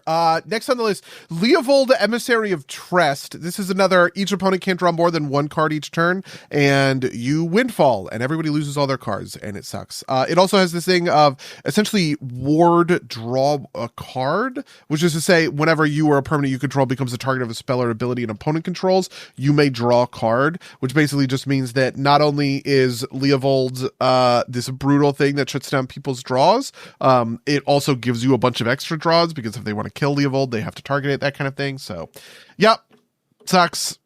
There it is. Yeah. But I'm gonna skip over Library of Alexandria because it's just kind of like too old, too good type of deal. Yeah, it's an old good card. Never going to be legal. Limited resources is pretty interesting. This is another one like Balance. When it comes into play, each player chooses 5 lands he or she controls and sacrifices the less. And as long as there are 10 or more lands in play, players cannot play lands. Okay, It's mass land This destruction. is obviously doesn't work great in a multiplayer format. Costs 1 mana, right? Like this is like Yeah. 3 strikes are out. I think is basically it. Yeah, limited resources on turn 1 would mean that most people are playing on 2 or 3 mana for the whole game. Terrible. Nobody would play this. It sucks. It would be 0 fun. Yeah. We already talked about Lutri, Mana Crypt, too old, too good. This one, it was a part of the fast mana ban where Jeweled Lotus, Dockside, and Mana Crypt were all banned together as part of this big fast mana ban. So yeah, too good. Did you watch the card market video about the history of Commander that I listed that I put in the? I have not watched it yet. No. I'm going to recommend it to the people at home. Something that I didn't realize is like this Jeweled Lotus ban basically ended the community management of Commander and like put it back in the Wizards' hand because people started getting death threats and Wizards like, you know what? You can't have nice. Like this is like basically the Sheldon guy who was a high level judge tragically passes. Puts it into his trusted council. They immediately fuck up. Wizard takes away everybody's fantasy toys, right? Like, See, this is the thing. I don't think they fucked up. I mean, I understand like the backlash, and I think the backlash, I get it, but it sucks and is awful, right? But I think that the CAG was correct to ban, especially Dockside. But Dockside, Jeweled Lotus, Mana Crypt were all part of this ban together. There's also a question of whether they people. There was a bunch of other stuff that was kind of like going along at that same time. But yeah, that is what happened, and now it is controlled by Wizards, which is its own nest of problems. This is maybe going to be my most scalding take of part of this, but it's like this is why having kind of like a profit motivated corporation in charge of all of this is probably good because you rage against the machine instead of like individual people, right? Like the reason people were mad is that their dock-sided extortionist went from like $50 to like $5 or whatever, and like people lost real money, and there was a person that you could point at that didn't have anything to hide behind, and you could like theoretically go and like do something terrible to them, but also just like make their lives miserable for like 6 months or whatever, which is what actually happened, right? Yeah. And having like John Hasbro be the person that you like shake your fist at, right? But like ultimately, he's kind of a faceless goon, right? Like, is probably better in the long run for like, the health of like, the real human beings behind all of this. Yeah, I absolutely think that, I don't know. I think that is true. I'm glad that all of those cards are banned, and I hope they stay banned. A lot of people have been asking for these unbans, especially Jeweled Lotus, but, like I said, I feel like Jeweled Lotus, you have to give and take it in order to bring Jeweled Lotus back, basically. Especially partially, is Jeweled Lotus at the Mythic Rare slot where it's like $80 or something like that? Like, fuck that, man. Like, you would have to find a way to make it much more ubiquitous to have it come back, I think. Yeah. I have another scalding hot take. This is a new one. I kind of think that the 5 Moxes, you could unban them. You couldn't unban them because I think they're on the reserve list, unfortunately. But boy, wouldn't it be sweet if you could play Moxes, but they are game changers and they would count against your game changer limit. I actually think that would make for a really interesting sort of like bracket 3 deck construction, where it's like, how are you going to use your budget or whatever? Yeah. Put all the Moxies are game changers. Soul Rings are game changers. Jeweled Lotus is game changers, right? And also, the problem with the Moxes is, like you said, it's the reserve list, right? Like, if the problem with having Moxes is it makes Commander too expensive, right? Like, for like, the this real is way also to one of the reasons why Dockside, Jeweled Lotus, Mana Crypt all got banned, because they were so ubiquitous that it was driving up the prices of sort of all of them. And I think you would run into that exact same problem with the Moxes. Yeah. Nadu, which is like Nadu, it got banned in everything, right? Like, it got banned in everything. I wish Nadu was not banned. I would 1000% make a fucking Nadu deck because it's so hilarious to me. It is quite good, but it is the most dirtily bullshit I've ever heard in my life. Everyone would hate me. No one would ever want to play, against Nadu. Yeah, I feel like my memory of this is like the reason it's a problem is because, they didn't essentially they typo, like if they had put like the intention was to put the limit in a way that like it could only ever trigger twice each turn, like in total. But because it's per creature, that's what makes it run wild. Because I think it got banned within like a couple weeks of it releasing in general, right? Like, Yeah. So the big thing about Nadu is, Nadu says creatures you control have, whenever this creature becomes the target of a spell or ability, you essentially, you reveal the top card. If it's a land, it goes into play. If it's not, it goes in your hand. So it's basically draw a card, right? Whenever you target something, you draw a card. It includes this line, this ability triggers only twice each turn in the thing. And because of the way it is worded, it assigns that twice per turn limit to each creature you control rather than to your board as a whole. So you just create the most insane, like, dirt. I actually don't think Nadu is that good. Most people don't think Nadu is all that good, but he just makes for the most unbearable sorts of decks. Yeah. So, they got rid of him for that reason. Paradox. Next one on the list is very similar. Paradox Engine says whenever you cast a spell, untap all non-land permanents you control.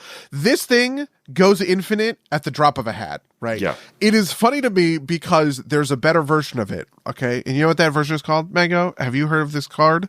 It's called Intruder Alarm. It's not quite as good. Obviously, Intruder Alarm only does creatures, but the way that I use Intruder Alarm in Takasia, which is a very tap-on-tappy kind of deck, is the way that Paradox Engine works, but even worse. It happens to be 2 more mana and a little bit more free. It's whenever you cast any spell in total, but it just makes for extremely dirtily wins that are unfun and uninteresting. So, that's why it's not in the deck. Even though again, another card. If they had amended this, man, in a second, I would fucking rip Paradox Engine into so many decks. I'm sure you would.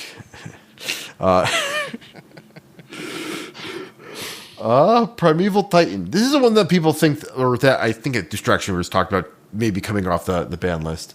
I fucking hate Prime Time. We call him Prime Time, and he sucks, and I don't want him unbanned. Mostly because if you read him, right, it says, when he enters or attacks, you may search your library for up to 2 land cards, okay? If it was basics, okay, you could get me. This would be amazing, right? But the fact that it is any fucking land is so insanely good. I sort of talked about how like there are certain cards that are like if you play them fairly, they would be fine, but nobody would ever play them fairly. We would all agree that we are going to use Prime Time to fetch Gaia's Cradle and then go some level of infinite and just like unload a bazillion mana and win the game, right? That's what I think would happen, and I think should stay. Part of it is also that Prime Time powers up this most powerful strategy in Commander, I think, which is landfall, or not true, strategy, right? Obviously true things is these combos and stuff like that, like Underworld Breach or whatever else. But it would just be such an insane house in any of our pods, right? If we played Primetime, it would be truly brutal. Yeah, I agree. Prophet of Crufix. Untap all creatures and lands you control during each other player's untap step. You may cast creature cards as though they had flash. It is basically like Intruder Alarm on a stick, right? Like it's actually not. It is Vidalcan Orrery plus what's the other one? Seedborn Muse is the way that it works. But I am furious that it is banned. I want it unbanned. I would love this card. This is my kind of card. You put it in you put it into Kasia and you durdle for 6 hours. Yes, we exactly. You put it into Kasia and it is just like the greatest durdle engine I've ever heard of in my life. Oh my god, so fun. I unban it for me, please. Terrible. Don't do this. Terrible idea. Fair enough. Recurring Nightmare. This this is an older card. Sacrifice a creature, return a Recurring Nightmare to its owner's hand, put target creature card from your graveyard into play. Play its ability as a sorcery.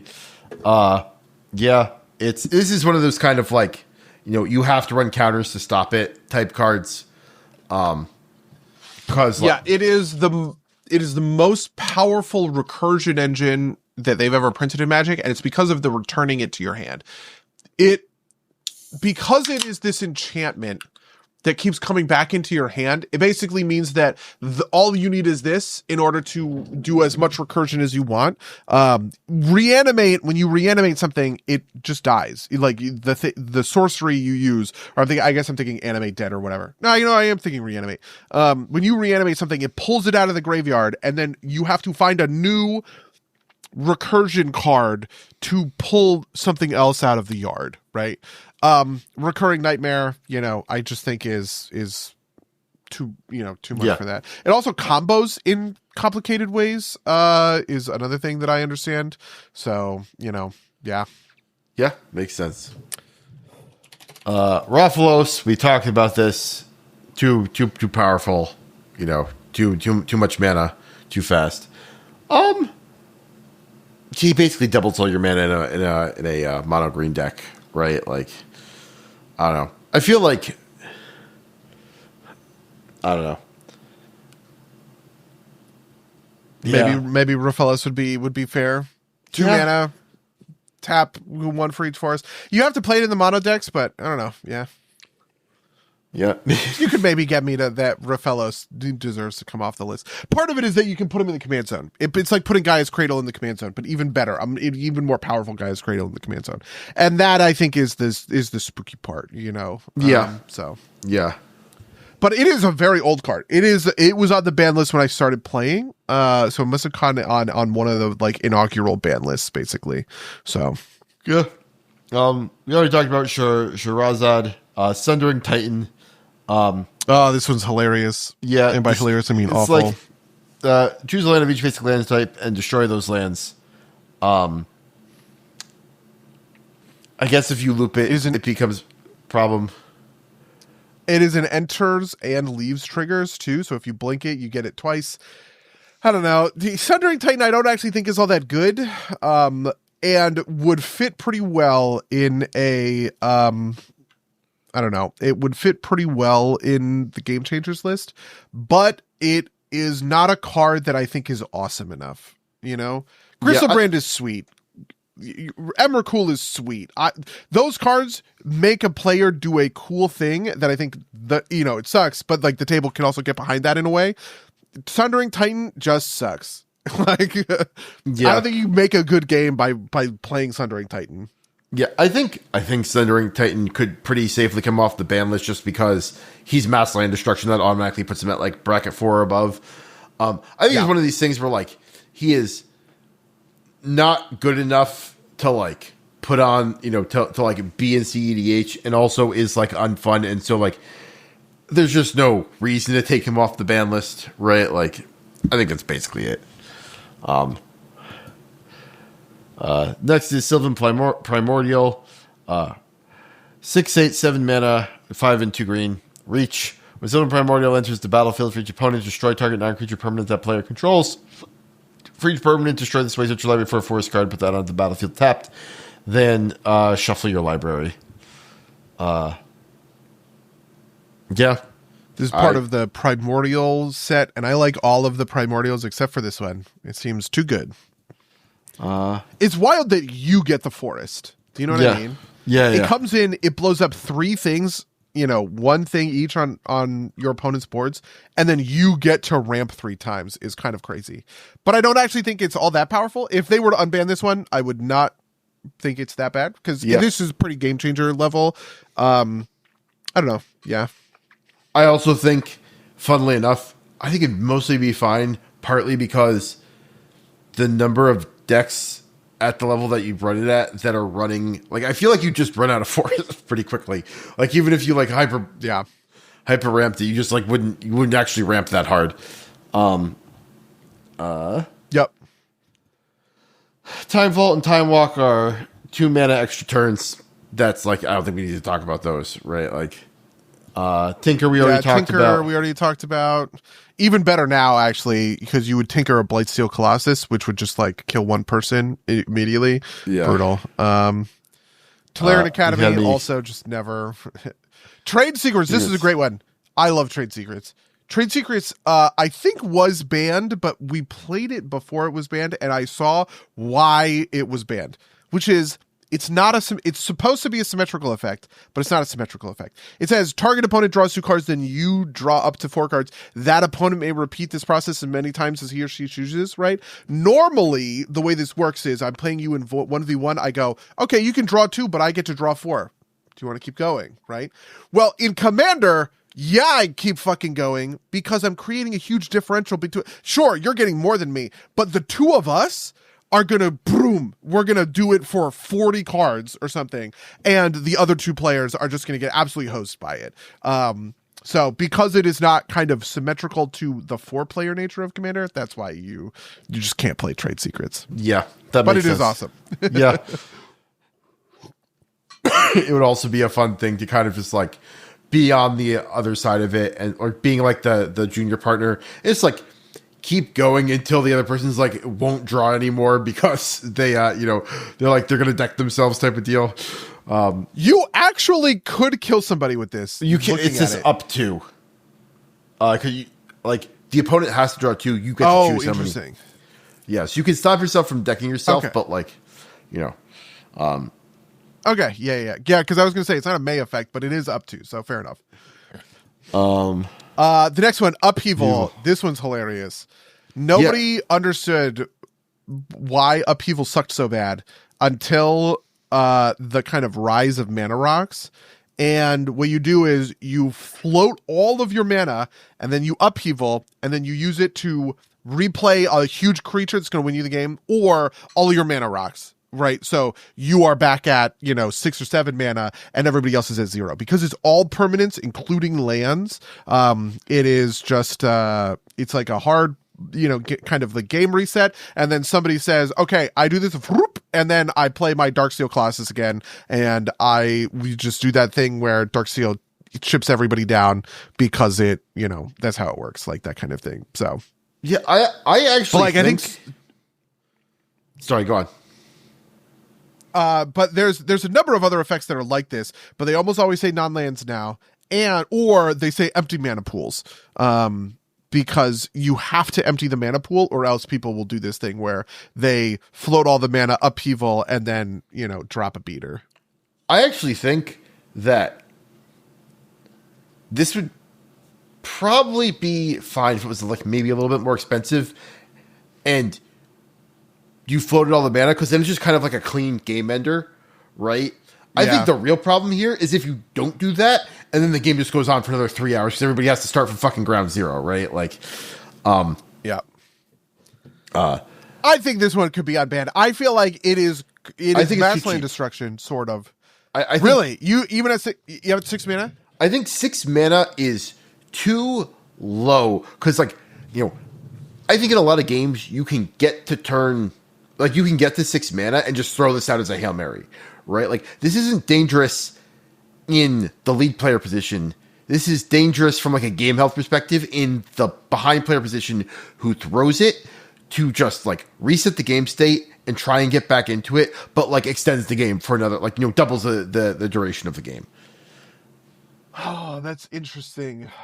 That is interesting. This is one I wanted to say that you kind of have to build around it, right? Like, I don't think every deck can make Upheaval work. I think only, like, big mana decks can make it work, but they would be able to essentially use it to win the game, kind of like Biorhythm, for, like, creature decks or whatever else.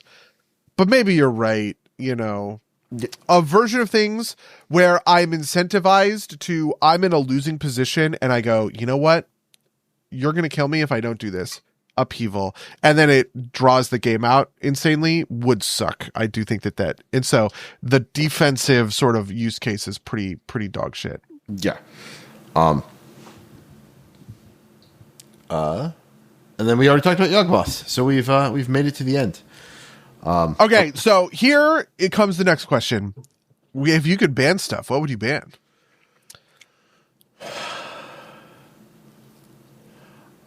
Because the big piece of this was they were talking about Rhystic Study. They were talking about Thoracle, right?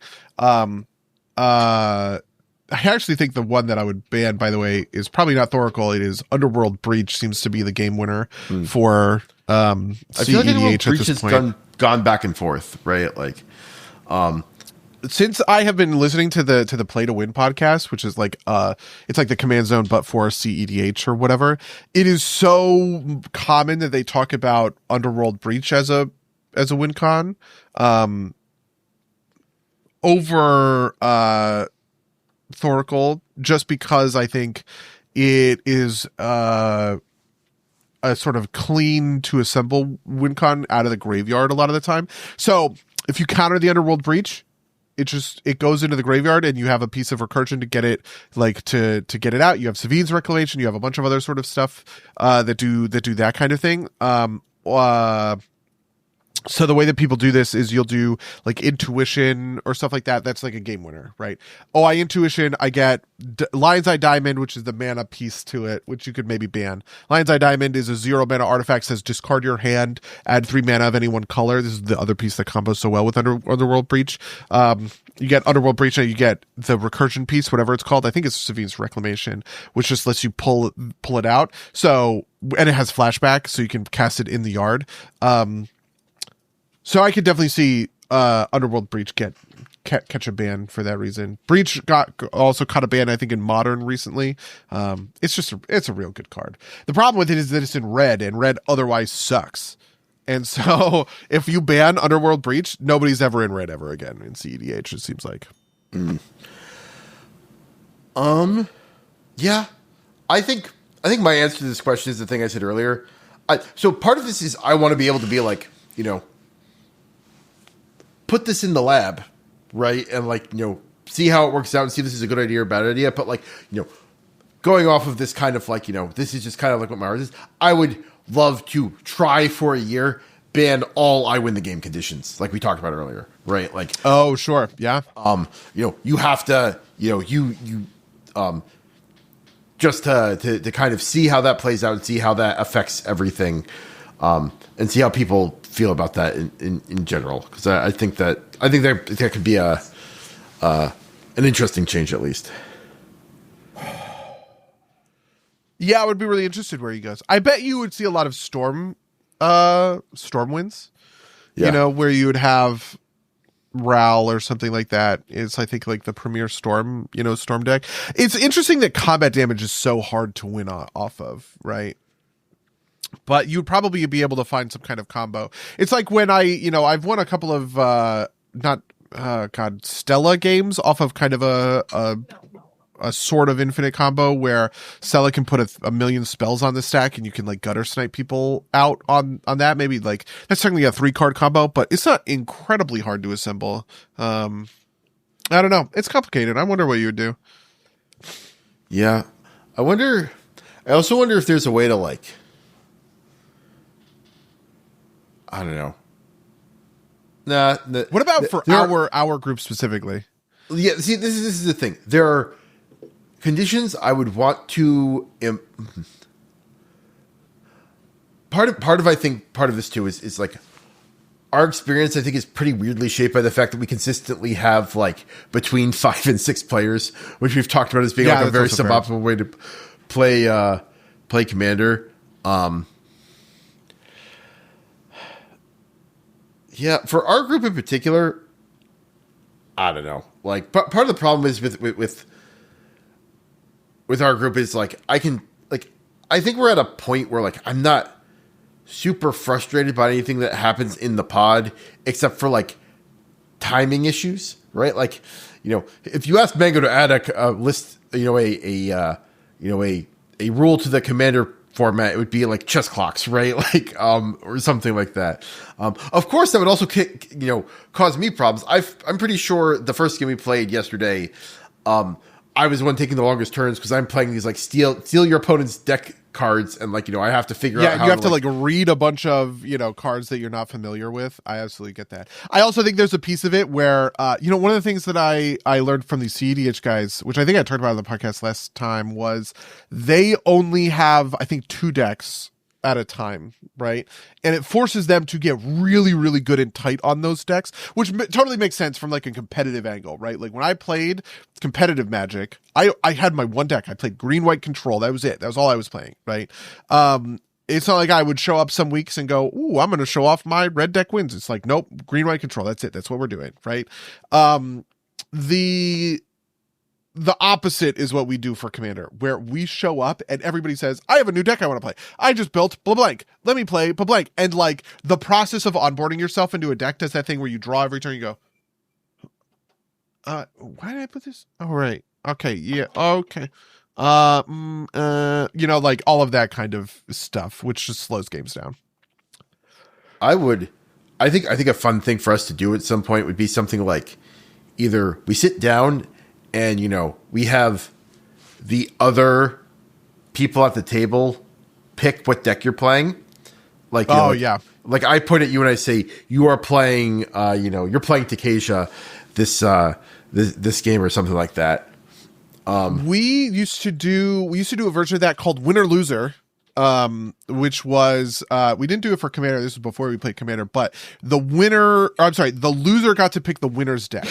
The idea was, I'm sorry, did somebody say some Rachel said Mango saying he would ban me from the pod for not knowing what the fuck is happening at any given time.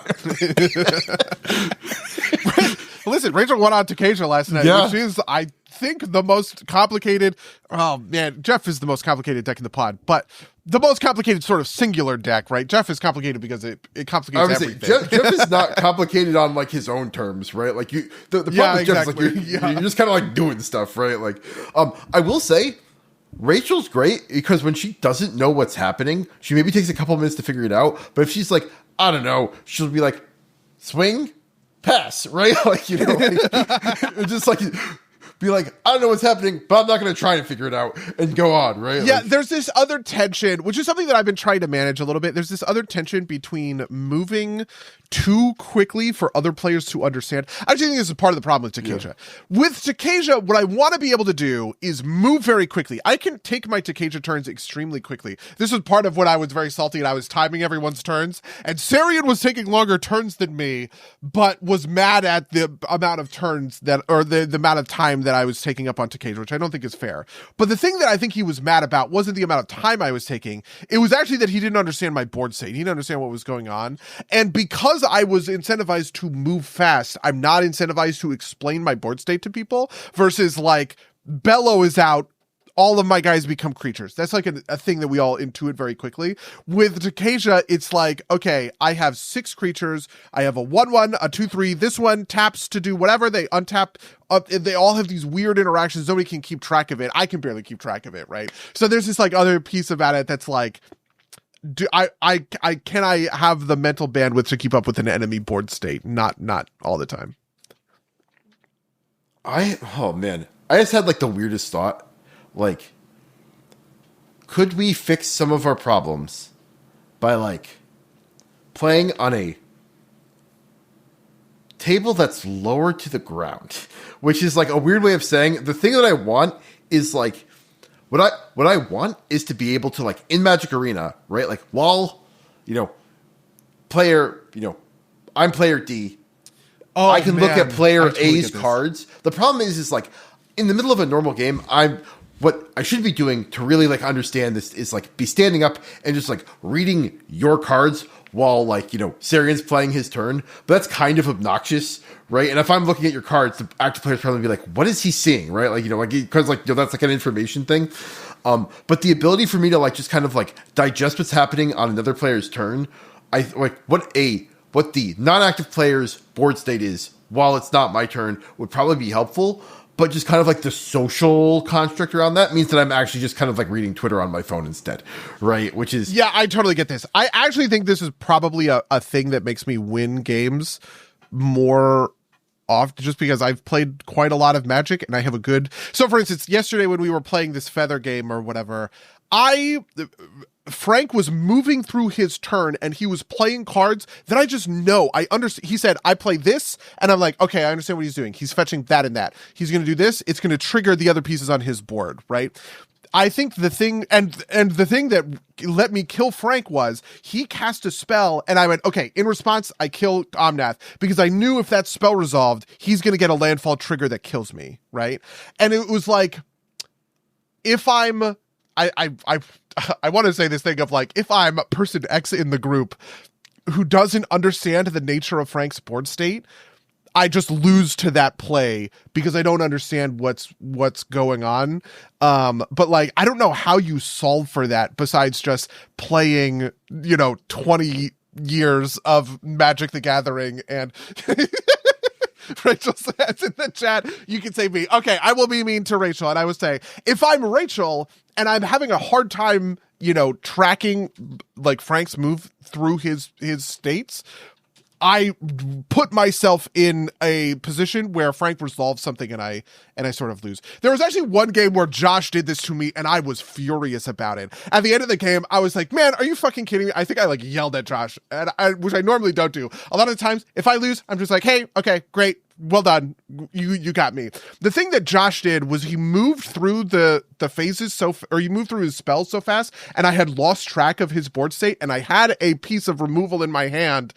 But like, because I couldn't quite grok where he was at in the process, he played a game-winning combo, and I was like, fuck, if I understood what this card was, I immediately would have killed it. I would not have let that resolve. But I just didn't really understand where he was sort of like at. And I think that's the frustration that I think is like present in our table, right? Of like, I don't know how you would phrase this. It's like the maximum bandwidth of like complexity bandwidth or something. Yeah, and like, you just like, knowledge burden type stuff, right? Rachel's out here like throwing herself on the on the fire and being like it's me. It's like, nah, honestly, me too, right? Like I probably I play this game a fair amount, but I just don't have the knowledge in my head to know how everything works, and I can't necessarily interrupt stuff. I think you do a pretty good job of also, like, sometimes you can signpost it for other people, right? Like, you can be like, oh, if that happens. That's also true. Something I try and do on my side, just as kind of like this is a thing I picked up from Salubrious Snail, actually, is kind of like a courtesy thing, is like, I don't try and sneak in any of my big plays. Like, if I'm going to do something important, I will say I attempt to resolve, to kind of like signpost that like this is a thing that you maybe want to think about like dealing with, right? And I put it on and I put it on the board. And I think that helps. That's actually really interesting. Huh. I think that's really clever. Yeah, I think that works for like a table like ours. Part of it too is that like I tend to play things with big moments rather than like I don't know. None of my decks have like tiny intricate combos like say like Takesia is, right? Like where like, any of like the individual pieces, like, there are a couple of pieces in Takesia, one of which is like the one that like, let's not prevents people from casting during your turn, like the spell that like lets you dirtle, right? It's essentially, or the creature that lets you dirtle into is that one. Yeah. And like that's maybe a thing that maybe you'd signpost or something, but like most of your stuff is also kind of like, oh well, there are these 7 little pieces that'll add up. Most of the decks that I run just don't have that kind of thing. It's like, Preston works by building a bunch of fucking rabbits, right? Like, that's like a bunch of little pieces, right? But like, a lot of my decks are kind of like, I'm going to slam something, do a big flashy thing and then go, right? Which, I think it's just part of I think that's also true. I have also been thinking about, frankly, I keep putting the same pieces. The engine is always different, but a lot of the supporting infrastructure is very similar, which is something I'm thinking about more and more. Like when I am building decks now, it's very common for me to go, okay, this is a 4-mana commander. Therefore, I want my ramp on turn 2, and I'm going to put in every one of Rampant Growth, 3 Visits, Farseek, Nature's Lore, all of those, or it's whatever. And I like that feeling, but I do think that it does lead to this is kind of the good stuff problem, right? It leads to sort of samey games. Or like Swords and Path to Exile are in every single one of my white decks, right? Vandal Blast is in every single one of my red decks. Blasphemous Act is also probably in a lot of those decks. It's just like, I kind of am thinking about some of those things a little bit more these days as like pieces that I want to sort of, I don't know, pull out of the list. I've actually pulled quite a lot of that out of Takesia itself. Takesia is a very reactivity light deck. It's not very interactive, because I think the deck was better when it was more interactive, but it frankly, I don't know. I'm kind of happy to power Takesia down is kind of how I feel about it. Yep. And so when I have been adding in like greed pieces, just like in a tinker way, so like the Planetarium of Wanchi Tong as like a surveil thing with it, I was like, well, what do I pull out for that? And I think I pulled out I actually think I pulled out Ramp for that. I think I pulled out Rampant Growth. Anyway, so this is definitely like part of, I think, the kind of the calculus of, as part of why I want to do stuff like the 200 deck thing. Yeah. God, the 200 deck thing sounds so stupid and fun. Yeah. For me, part of the way I kind of like limit myself is I'll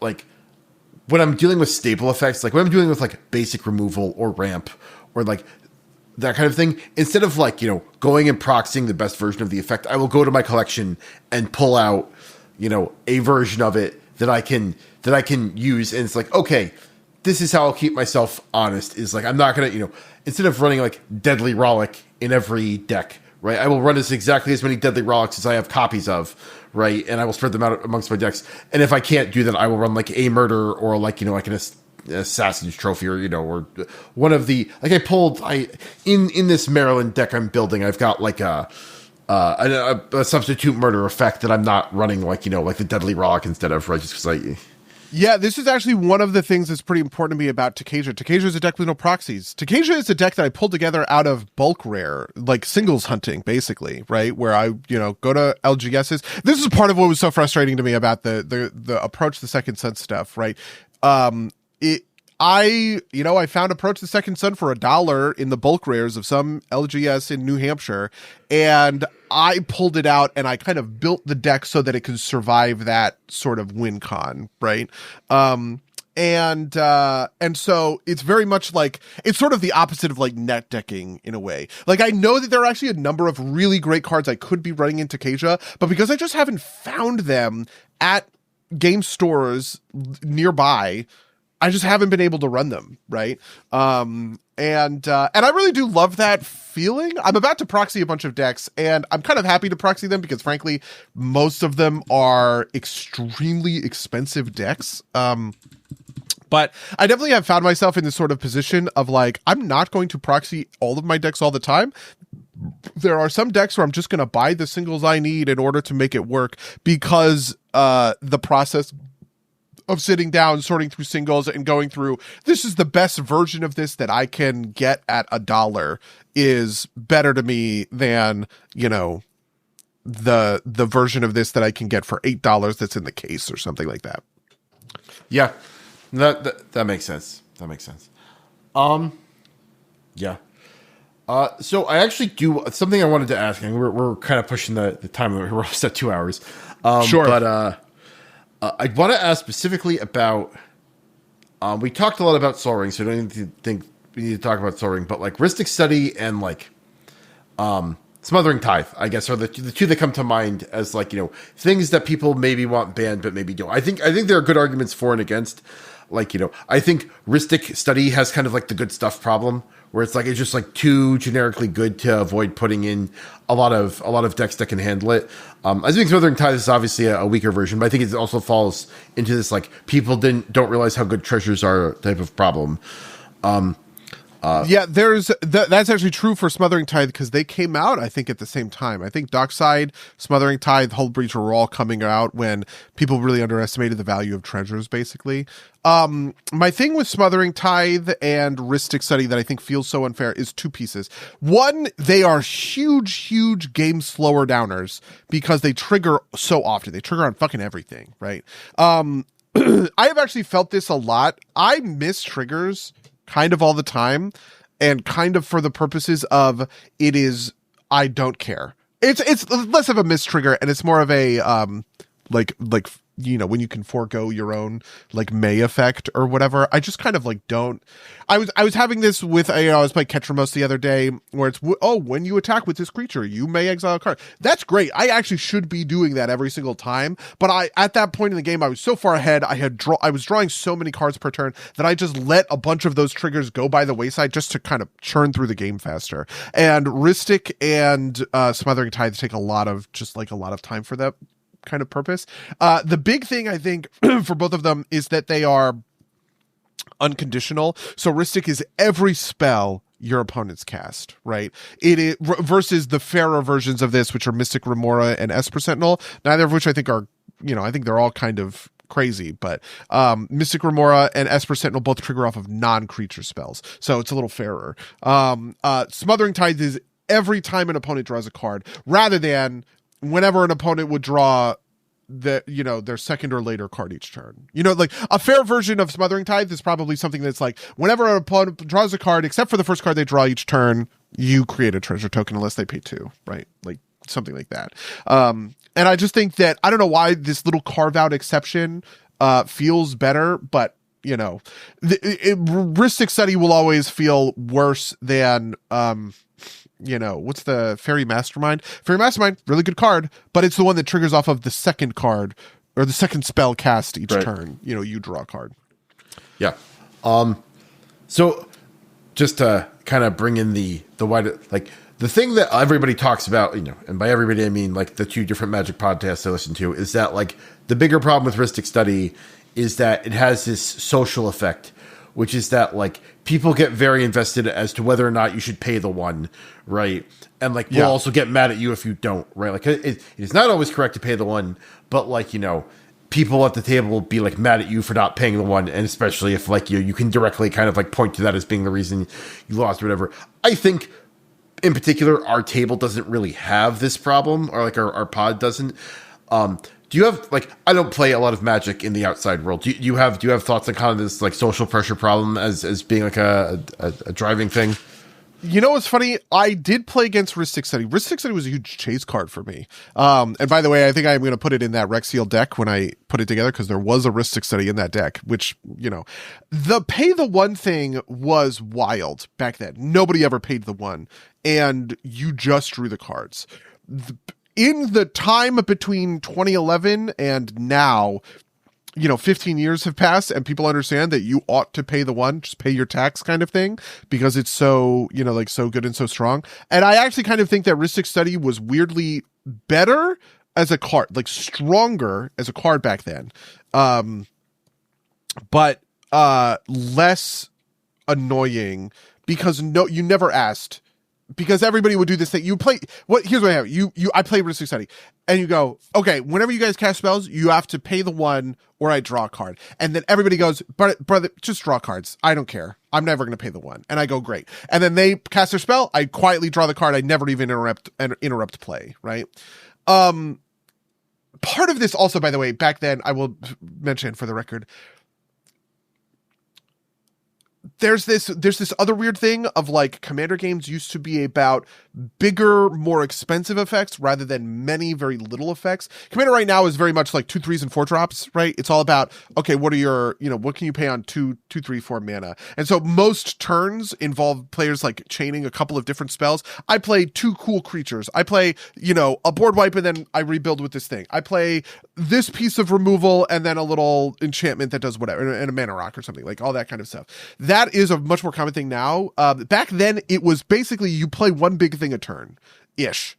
And so Ristic didn't trigger as much back then. So it was just kind of like less insane. I don't know. So I miss Ristic Study. I love Ristic Study. It was a great card. It was a fun card to play. You draw so much. It's so good.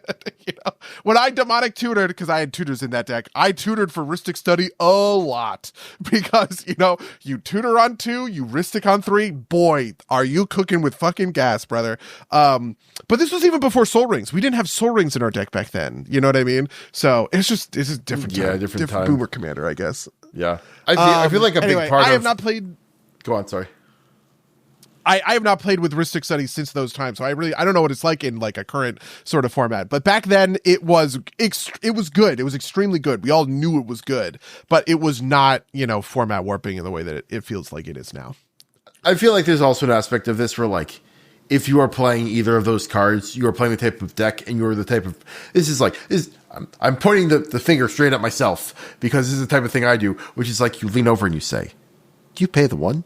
And, and you like make them fucking like look at you, be like, yes, right? Like, or like, no, draw your fucking card, right? And like, you're doing it to infuriate them, right? Which I think is part of the toxic play pattern. Yeah, I'm very excited to play these cards. That the Rexiel deck is going to be bracket. I actually think it'll be bracket 3. Wait, what's on the fucking bracket list? Hold on, let me see. Changers, Scryfall. I'm pretty sure it's going to be bracket 4 because it played a couple of the tutors. Yeah, see, there it is. Consecrated Sphinx was in that deck. So it had Consecrated Sphinx, Ristic Study was in that deck, Mystical Tutor was on that deck, Demonic Tutor, and Vampiric Tutor. Those are 4. Yeah, so that deck absolutely had 4. Did I play any of these? I didn't play any of these lands. I didn't play any of these artifacts. But that deck is going to suck. When I build that deck and you guys see it for the first time, you're going to be like, buddy, this deck is dog shit. What are you it just ran so many cards that like now I'm just like, why would I ever run something that is this expensive and bad? No, I think we'll see. I think back on like how we played. I remember like 4 or 5 years ago at this point, when when you were still in California and we were playing Commander once a year at PAX when you had to come out for work, right? And it was like the two best decks in the pod are like AC and Ninjas, and Eureka, and Eureka, right? And like I think at the time we were like, yeah, maybe they're bracket 4, and then we're like, no, they're terrible, right? Like they're like but it's like we just like didn't play enough to know. And it's like this part of it's like. Times were simpler then. And like AC, I like AC. I think it's like a deck with good potential, but so much of that deck is just like me pulling what I had out of my collection, right? It was so unoptimized because like I had a bunch of landfall cards because I ran like a couple, like in the first Zendikar, I ran like a landfall Valakut deck, right? So I had a bunch of cards to pull from to pull from that, but like it was just like so unoptimized. But it's like couldn't see the world. And I think part of that is that like we also kind of like rode Commander up the escalator with everybody else, right? Like we started playing. Yeah, the interesting thing is I think Eureka is a much worse deck now. I think that deck was a terror. I mean, Eureka's still a good deck, right? It wins games. I don't play it as often as I used to, and I can sense 2 things. One, Eureka has actually gotten much better in terms of there are way more evasive 1-drops now than when I first built that deck, which is literally just raw power creep, right? When I first built that deck, I played a bunch of like, I would play like a 3-mana unblockable creature as a ninjutsu target because there were just so few sort of evasive creatures. Now, none of those cards are in the deck, and it is all of these super evasive 1-drops that have menace, that have, you know, flying, right? How many blue 1/1 flyers are there now? Plenty, in order to fill out kind of like Yuriko's bottom end. But two, I actually think that Yuriko took advantage of the kind of meta that I was sort of talking about when it came to Rexiel, right? Yuriko would eat Rexiel alive because that deck took 6 turns to do anything. And those were the games that Yuriko was just fucking housing. Because Yuriko comes down on turn 2 and just starts attacking while people are going to spend 3 turns playing ramp and card draw, right? It used to be so common. This was super common back then, right? You'd have turn 1 nothing, turn 2 mana rock, turn 3, you would play like Factor Fiction or like Jace's, there's that Jace's Ingenuity, I think, was like 4 mana draw 3 or something like that. And it's just like, Yuriko eats those decks alive, but those decks don't exist anymore, right? Everybody is going to be playing decks that have, oh yeah, I have a bunch of little 3 mana, 2/3s that can just sit there and block Yuriko all day, and she's never going to get attacks in and completely loses steam and goes sort of nowhere, which I think is super, super interesting. I think that's like really, I don't know. It's wild to me that deck got a lot better in terms of raw power, but actually got a lot worse because the whole format's shifted down in its like against its favor. And I don't even think of Yuriko as actually one of my best decks. I think probably, frankly, I think quite a lot of my decks are better than Yuriko. I would think of like the Lord of the Rings deck, like Frodo and Sam would eat Yuriko alive. I think that deck is much better, or would almost always beat Yuriko if it was like in the same sort of pod, like that kind of stuff. Yeah. I think just to kind of close this out, 2 things I would like to try as a group is, we pick each other's decks. Also, a thing I'd like to try is like, I pull a deck out and you pick a deck of your own to pass to somebody else to play. Like, I want to see you play, like, because you do all these Dirtly decks, you can play just Preston, right? Like, you just have to, like, fucking, like, hit people with rabbits, right? Like, or like... Yeah, this was the winner-loser thing. We used to play winner-loser because it was, It was like the loser got to it was essentially a handicap. The loser got to say, okay, you won, therefore you have to play your worst deck. And it was sort of a thing of like, we actually took it from Smash. We used to do this in Smash. If you won a game of Smash, the loser, which was actually second place, was the last person out, we called them the loser, but it's not quite. That person got to say, okay, buddy, now this is how I got really good at Yoshi in N64. They say, now, buddy, you have to play Yoshi, right? Like the worst character. And I think something similar along those lines. It's like, okay, yeah, if I house somebody with Feather and then, they go, okay, I want you to play, I don't know, whatever, some other deck, Stella or something like that. Obviously it's a little fairer because I would have all of my decks and they, like you're choosing from amongst my decks and maybe people would understand them or sort of not. But I definitely think that that's a great, I don't know. I think that's a great fun thing to do. And part of this for me is like, this is not like a, like a power balancing thing. This is kind of like a, I like, oh, this is a thing I think it's fun to play against, right? Like, if I find, like if we're playing with Cerryan and he's like, I don't like when you approach the second song with Takesia, I would like you to play a deck that I enjoy playing against more. I think that's fine. I also think there's a fun aspect of like, buddy, I would actually like to see you pilot Jeff and see what you do with it, right? Like, take my creation and do what you will with it, kind of thing, which I think would be a fun exercise to go through. Like, can because like I also think that's makes Cerryan play the game. I would do that in a heartbeat, to be honest with you. I don't know. I mean, it's funny because like, what's funny to me about the Preston deck? I think the Preston deck is actually secretly really good. I think Preston and some of the strongest decks that we have in the pod are Preston and Josh's Krenko deck, which Josh doesn't play that Krenko deck very much, but that thing is actually a murder house. And I think just raw power is maybe one of the strongest decks in the pod. I think Josh has a lot of strong decks in the pod, to be honest with you. That enchantment deck that he has won every single game with, which I don't even think he knows. But like, it is just really, really good at, you know, getting ahead and drawing a million cards and then playing those defensive enchantments to make you go, oh, I guess I can't attack. And all of your enchantments have Shroud. Whoa, that's brutal. I guess I lose. Like, you know. Anyway, so yeah. Yeah. No, and part of the reason I think part of Preston is also Preston's kind of easy to pilot, right? Like it is powerful, but it's also like simple to put together, right? Like I could hand Preston, I think basically anybody that knows the rules of Magic, like, oh, I get what you're doing, right? Like, you know, oh, I know how to pilot this reasonably well without, you know, like Decasia has a learning curve.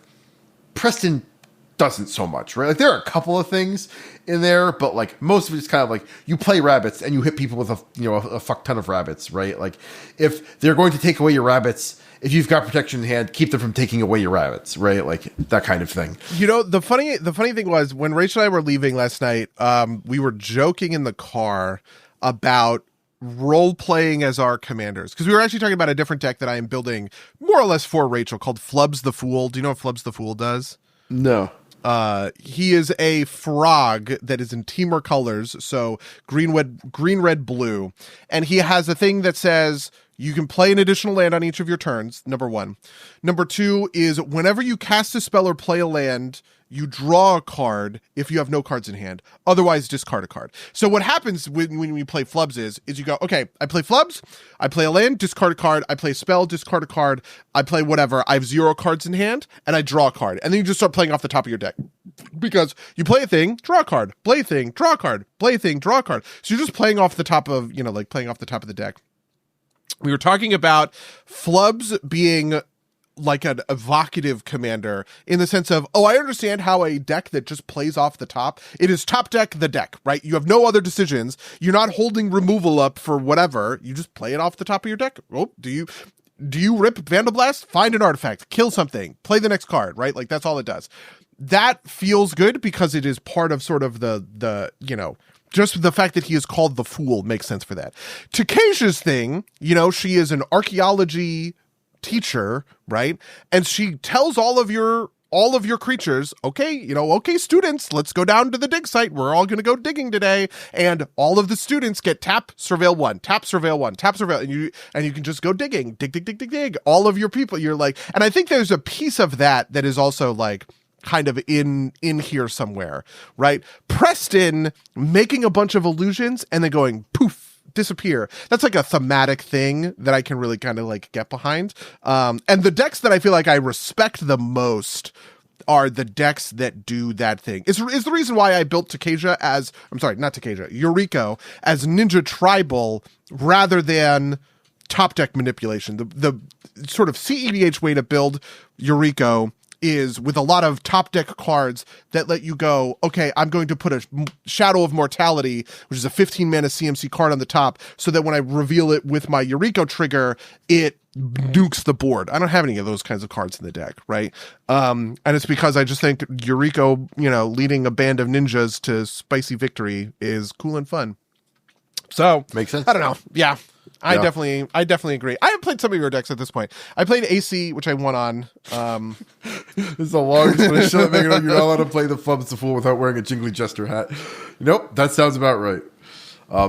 I'm very excited for Flubs. I'm also building the Flubs deck in a completely different way. Most people build Flubs as landfall, but I already have a landfall deck, and frankly, I'm sick of it.